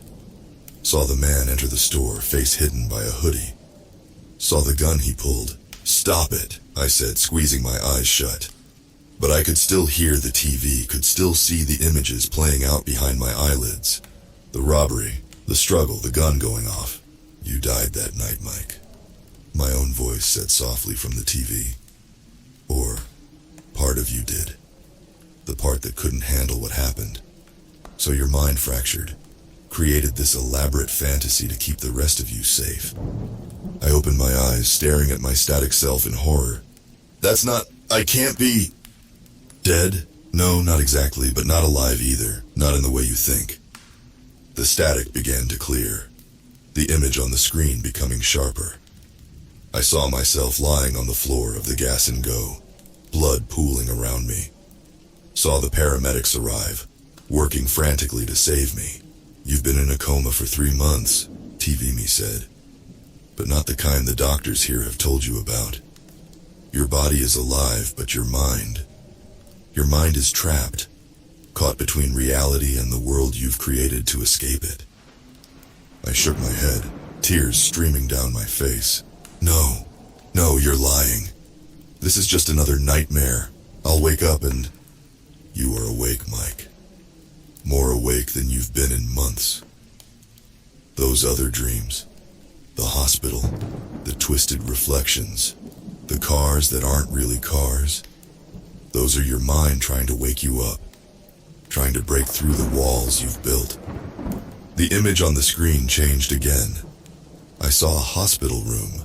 A real one, not the fantasy I'd been living in. Saw myself lying in a bed, hooked up to machines. My mom sat beside me, holding my hand, tears in her eyes. She's waiting for you, Mike. They all are. But you have to want to wake up. Really wake up. I stared at the screen, at my broken body and my grieving mother. Something deep inside me ached at the sight. How, I whispered. How do I wake up? The static me smiled, a gentler expression this time. You already know how. You've always known. You just have to be brave enough to do it. The TV clicked off, leaving me alone in the dark hospital room. But now I could see it for what it was, a construct, a safe little bubble I'd built for myself. I looked down at my hands, really looked at them. At the edges where they blurred slightly, not quite solid, not quite real. Taking a deep breath, I closed my eyes, focused on the beeping of the heart monitor. But not this heart monitor, the real one, in that other hospital room where my body lay. Beep, beep, beep. I could hear it, faintly at first, then growing stronger. The sounds of my fantasy world faded away, replaced by the steady rhythm of my own heartbeat. Slowly, feeling as if I was lifting a great weight, I opened my eyes. Bright light assaulted my senses. I blinked rapidly, trying to adjust. A face swam into view above me. My mom, eyes wide with shock and hope. "Mike?" she whispered, voice choked with emotion. "Mike, can you hear me?" I tried to speak, but my throat was dry, my voice weak from months of disuse. Instead, I managed a small nod. The room erupted into activity. Doctors and nurses swarmed around me, checking vitals, asking questions. But I kept my eyes fixed on my mom's face, on her tears of joy. I was awake, really truly awake. But as the doctors fussed over me, as my mom squeezed my hand, a chill ran down my spine. Because there, just at the edge of my vision, I could swear I saw something, a flicker of static, a familiar face forming in the white noise. And I knew, with a certainty that terrified me, that this was only the beginning. The days that followed my awakening were a whirlwind of tests, questions, and tearful reunions. Doctors marveled at my recovery, throwing around words like miraculous and unprecedented. Friends and family crowded into my hospital room, all smiles and relieved laughter. But beneath it all, a cold knot of dread grew in my stomach. Because no matter how normal everything seemed, I couldn't shake the feeling that something was off. It started small. A flicker in the corner of my eye. A shadow that didn't quite match up with the object casting it. The vague sense that the world around me was slightly out of sync. I tried to tell myself it was just my brain adjusting. After months of vivid coma dreams, of course reality would seem a bit strange at first. But deep down, I knew it was more than that. Because sometimes when no one else was around, I'd catch glimpses of something else. A world layered just beneath this one. Shadows of those twisted cars in the hospital parking lot. Reflections that moved when I didn't. And always the faint sound of static. I didn't tell anyone, how could I? They'd think I was crazy. Hell, maybe I was. But I couldn't shake the feeling that my static self had been right. That I wasn't fully awake. Not yet. A week after I opened my eyes, the doctors deemed me stable enough to go home. As my mom helped me pack up my few belongings, a nurse came in with my discharge papers. "Just need you to sign here, Mr. Thompson," she said with a smile, holding out a clipboard. I reached for the pen, but as my fingers closed around it, the world shifted. For a split second, the nurse's face blurred, features melting away into smooth, blank skin. I blinked, and she was normal again. Smiling, waiting. My hand shook as I scribbled my signature. The drive home was surreal. Streets I'd known my whole life seemed alien, buildings warping at the edges of my vision. More than once I could have sworn I saw that gas and go, standing where I knew it couldn't possibly be. When we finally pulled into our driveway, I let out a breath I didn't know I'd been holding. Home. Safe. But as I climbed out of the car, leaning on my mom for support, I froze. There, in the window of my childhood bedroom, I saw a face. My face. Pale. Grinning. Eyes black as pitch. It vanished as quickly as it had appeared. Just a trick of the light. A reflection. It had to be. That night, lying in my own bed for the first time in months, I stared at the ceiling, afraid to close my eyes. Afraid of what I might see if I did. The digital clock on my nightstand read 2:59 a.m. when I heard it. A soft, staticky whisper. "You're not really awake, Mike." I sat bolt upright, heart pounding. The room was empty. Normal. But the voice came again, seeming to emanate from everywhere and nowhere at once. "You're close, so close, but not quite there." "Leave me alone," I said through gritted teeth. "You're not real, none of that was real." A low, staticky chuckle. "Oh, Mike, haven't you figured it out yet? Reality isn't what you think it is." The shadows in the room began to move, to twist, taking shape. My shape. A dozen versions of myself, each more distorted than the last, stepped out of the darkness. "You're still dreaming, Mike," they said in unison, voices overlapping in a cacophony of static. "Still trapped. But we can help you wake up. Really wake up." I scrambled backward, pressing myself against the headboard. No, this isn't real. I'm awake. I'm home." The shadow me closest to the bed smiled, mouth stretching impossibly wide. "Are you sure about that?" It reached out, fingers elongating into sharp points. As they touched my chest, the world shattered. I was falling, tumbling through layers of reality. I saw flashes of other lives, other versions of myself. The gas station attendant, the coma patient, the man bleeding out on a convenience store floor. Which one was real? Which one was me? I landed hard on cold concrete, the impact knocking the wind out of me. As I gasped for air, I became aware of a steady beeping sound. The antiseptic smell of a hospital filled my nostrils.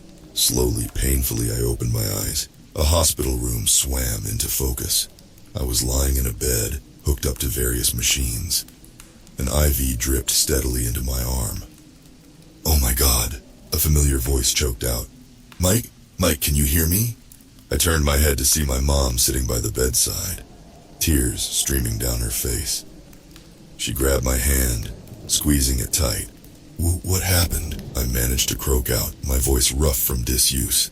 "There was an accident," she said, her voice thick with emotion. "At the gas station. You've been in a coma for 3 months."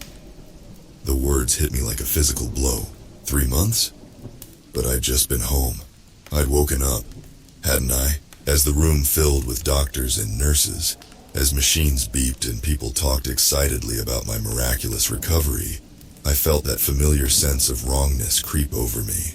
Because there, in the reflection of the window, I could swear I saw a figure, wearing my face, smiling that too wide smile. And I knew, with a sickening certainty, that this wasn't over.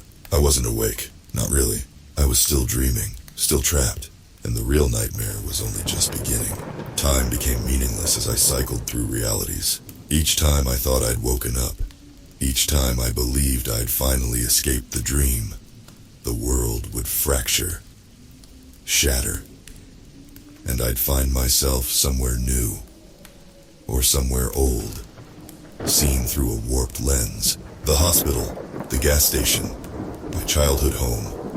Each setting grew more distorted, more nightmarish with every iteration. In one reality, I was the night clerk at the Gas and Go.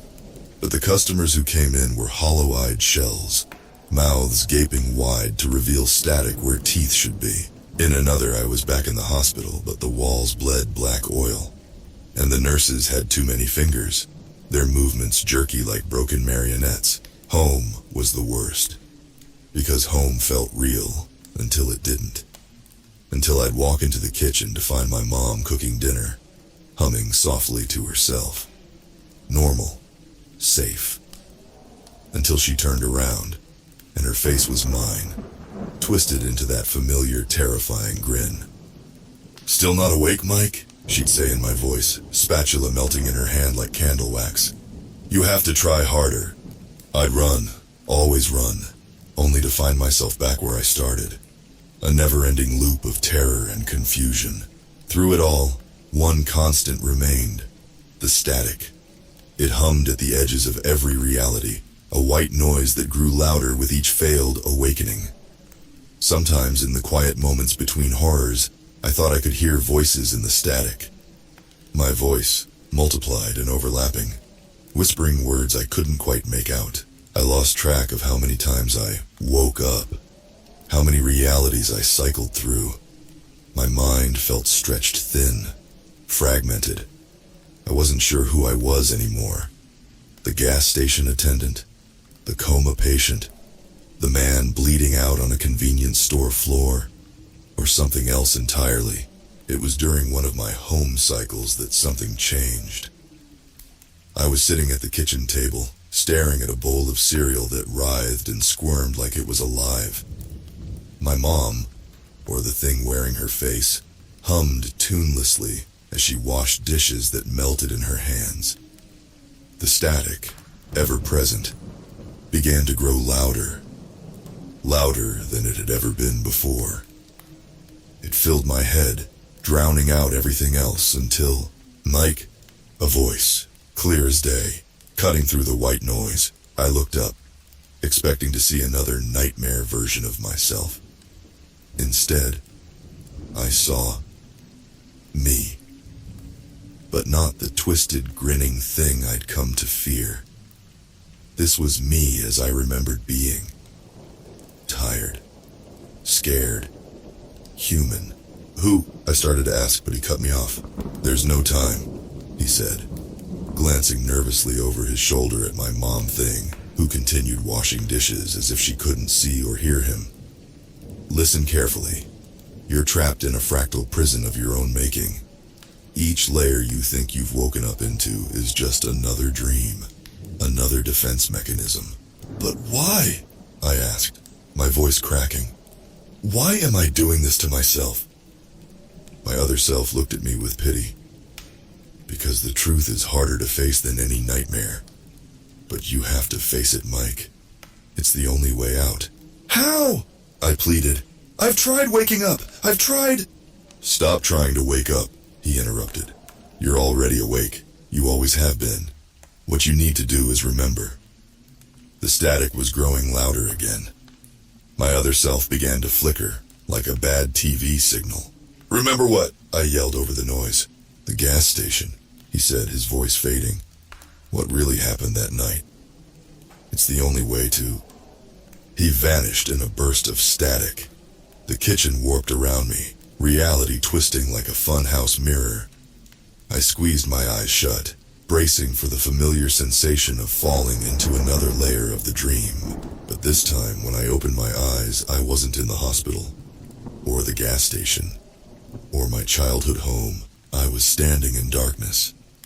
Absolute, perfect darkness. The only sound was the ever-present static, softer now, almost soothing. "Hello?" I called out. My voice didn't echo. It was as if the darkness swallowed the sound. No response, just the gentle hiss of static. I took a tentative step forward, then another. The darkness seemed to part around me, not revealing anything but allowing me to move. As I walked, memories began to flicker at the edges of my consciousness. Fragments of that night at the gas station. The night everything changed. I remembered the flickering fluorescent lights, the hum of the refrigerators, the smell of stale coffee and gasoline. I remembered the man who came in just before closing, the gun he pulled. I remembered the struggle, the shot that rang out. But there was something else. Something I was missing. Something important. The static grew louder, more insistent, urging me to push further, to remember. I saw myself lying on the floor of the gas and go, blood pooling around me. But the perspective was wrong. I wasn't looking down at my body. I was looking up, at the man with the gun, at my own face, twisted with shock and horror. The truth hit me like a physical blow, sending me to my knees in the darkness. I remembered everything. There was no robbery, no coma, no accident. There was only me, the gun I'd brought to work that night, the desperate, stupid plan to stage a robbery gone wrong. To escape my life, my debts, my failures. But something had gone wrong. So terribly wrong. The gun had gone off, but I wasn't the one who got shot. As the realization washed over me, the darkness began to recede. The static faded away to silence. I found myself back in the gas and go, but this time, it was real, painfully, horribly real. I was standing behind the counter, gun in my shaking hand. And on the floor in front of me lay a body, a customer, an innocent man who'd walked in at exactly the wrong moment. The weight of what I'd done crashed down on me. This was the truth I'd been running from. The reality so terrible that my mind had fractured, creating layer upon layer of dreams to protect me from it. But there was no more running, no more hiding. As the sound of sirens grew in the distance, I sank to the floor, the gun slipping from my numb fingers. I was awake, truly, finally awake, and the nightmare was just beginning. The fluorescent lights of the police station buzzed overhead, a pale imitation of the gas and go's sickly glow. I sat in a hard plastic chair, hands cuffed in front of me, staring at my distorted reflection in the two-way mirror. How long had I been here? Hours? Days? Time had lost all meaning in the fractured landscape of my mind. Detective Reeves sat across from me, his face a mask of exhaustion and disgust. He'd been asking the same questions for what felt like eternity. "Run me through it again, Mr. Thompson," he said, voice flat. From the beginning. I swallowed hard, mouth dry as sandpaper. "I've told you everything. I don't know how many more times I can—" "Until it makes sense!" Reeves snapped, slamming his hand on the table. "Because none of this makes a lick of sense. You expect me to believe you spent months trapped in some— what? Dream world, while that poor man's family grieved?" I flinched at his words, the weight of what I'd done pressing down on me like a physical thing. "I know how it sounds. I know." "You don't know anything," Reeves cut me off. "You killed an innocent man, Thompson. Destroyed a family. And for what? Some half-baked insurance scam?" Tears burned in my eyes. "I never meant for anyone to get hurt. It wasn't supposed to happen like that. I just wanted—" "What you wanted doesn't matter," Reeves said coldly. "What matters is what you did." As if on cue, the door to the interrogation room opened. A woman walked in, her face pale and drawn with grief. I recognized her immediately from the photos they'd shown me. The victim's wife, Mrs. Chen, Reeves said softly, his tone gentler than I'd heard it. "You don't have to do this." She ignored him, eyes fixed on me. I wanted to look away, to hide from the pain and anger I saw there. But I couldn't. I owed her this much at least. "Why?" she asked, her voice barely above a whisper. "Why did you take him from us?" The question hit me like a physical blow. I opened my mouth, but no words came out. What could I possibly say? How could I explain the desperation, the fear, the stupid, selfish decision that had led to this moment? "I'm sorry," I finally managed, the words feeling hollow and inadequate. "I'm so sorry." Mrs. Chen stared at me for a long moment, her expression unreadable. Then, without a word, she turned and walked out of the room. The silence that followed was deafening. Reeves sighed heavily, rubbing his eyes. "We're done here. For now." He stood, gathering his files. "Hope you enjoy your new accommodations, Thompson. You're going to be seeing a lot of them." As he reached for the door, a flicker of movement caught my eye. There, in the reflection of the two-way mirror, I saw a familiar face. My face, but not.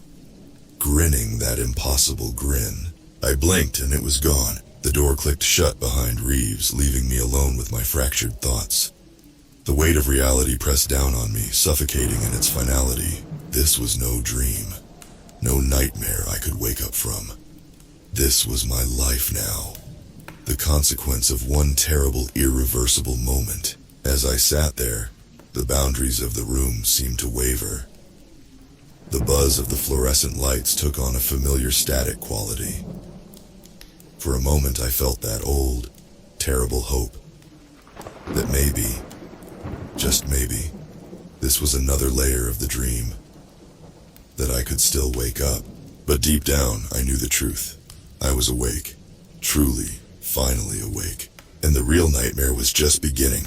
In the days and weeks that followed, I was processed through the legal system. Arraignment, plea bargain, sentencing. Each step feeling more surreal than the last. My lawyer talked about diminished capacity, about the trauma of what I'd experienced. But in the end, it didn't matter. The facts were clear. I had taken a life. The judge's gavel fell like a death knell, 25 years to life. As they led me out of the courtroom, I caught a glimpse of Mrs. Chen in the gallery. Our eyes met for a brief moment. I saw no forgiveness there, no understanding, only a grief so profound it took my breath away. That night, in my prison cell, I lay on the hard bunk, staring at the ceiling. The familiar hum of fluorescent lights filled the air, bringing with it echoes of the gas and go of that fateful night. I closed my eyes, half expecting to fall into another layer of dreams, to wake up back in the hospital, or behind the counter of the convenience store. But there was no escape this time. No fractal prison of my own making. Just the cold, hard truth of what I'd done, of the life I'd taken and the lives I'd ruined. As I drifted off into an uneasy sleep, I heard it. Faint, but unmistakable. The sound of static. And somewhere in that white noise, a whisper. My own voice, multiplied and overlapping. Wake up, Mike, please wake up. But I was awake, and the nightmare was my reality now. Thank you for taking this journey with me, and please don't forget to like this video and subscribe if you are new here, and help MM13 to reach 1,000 subscribers.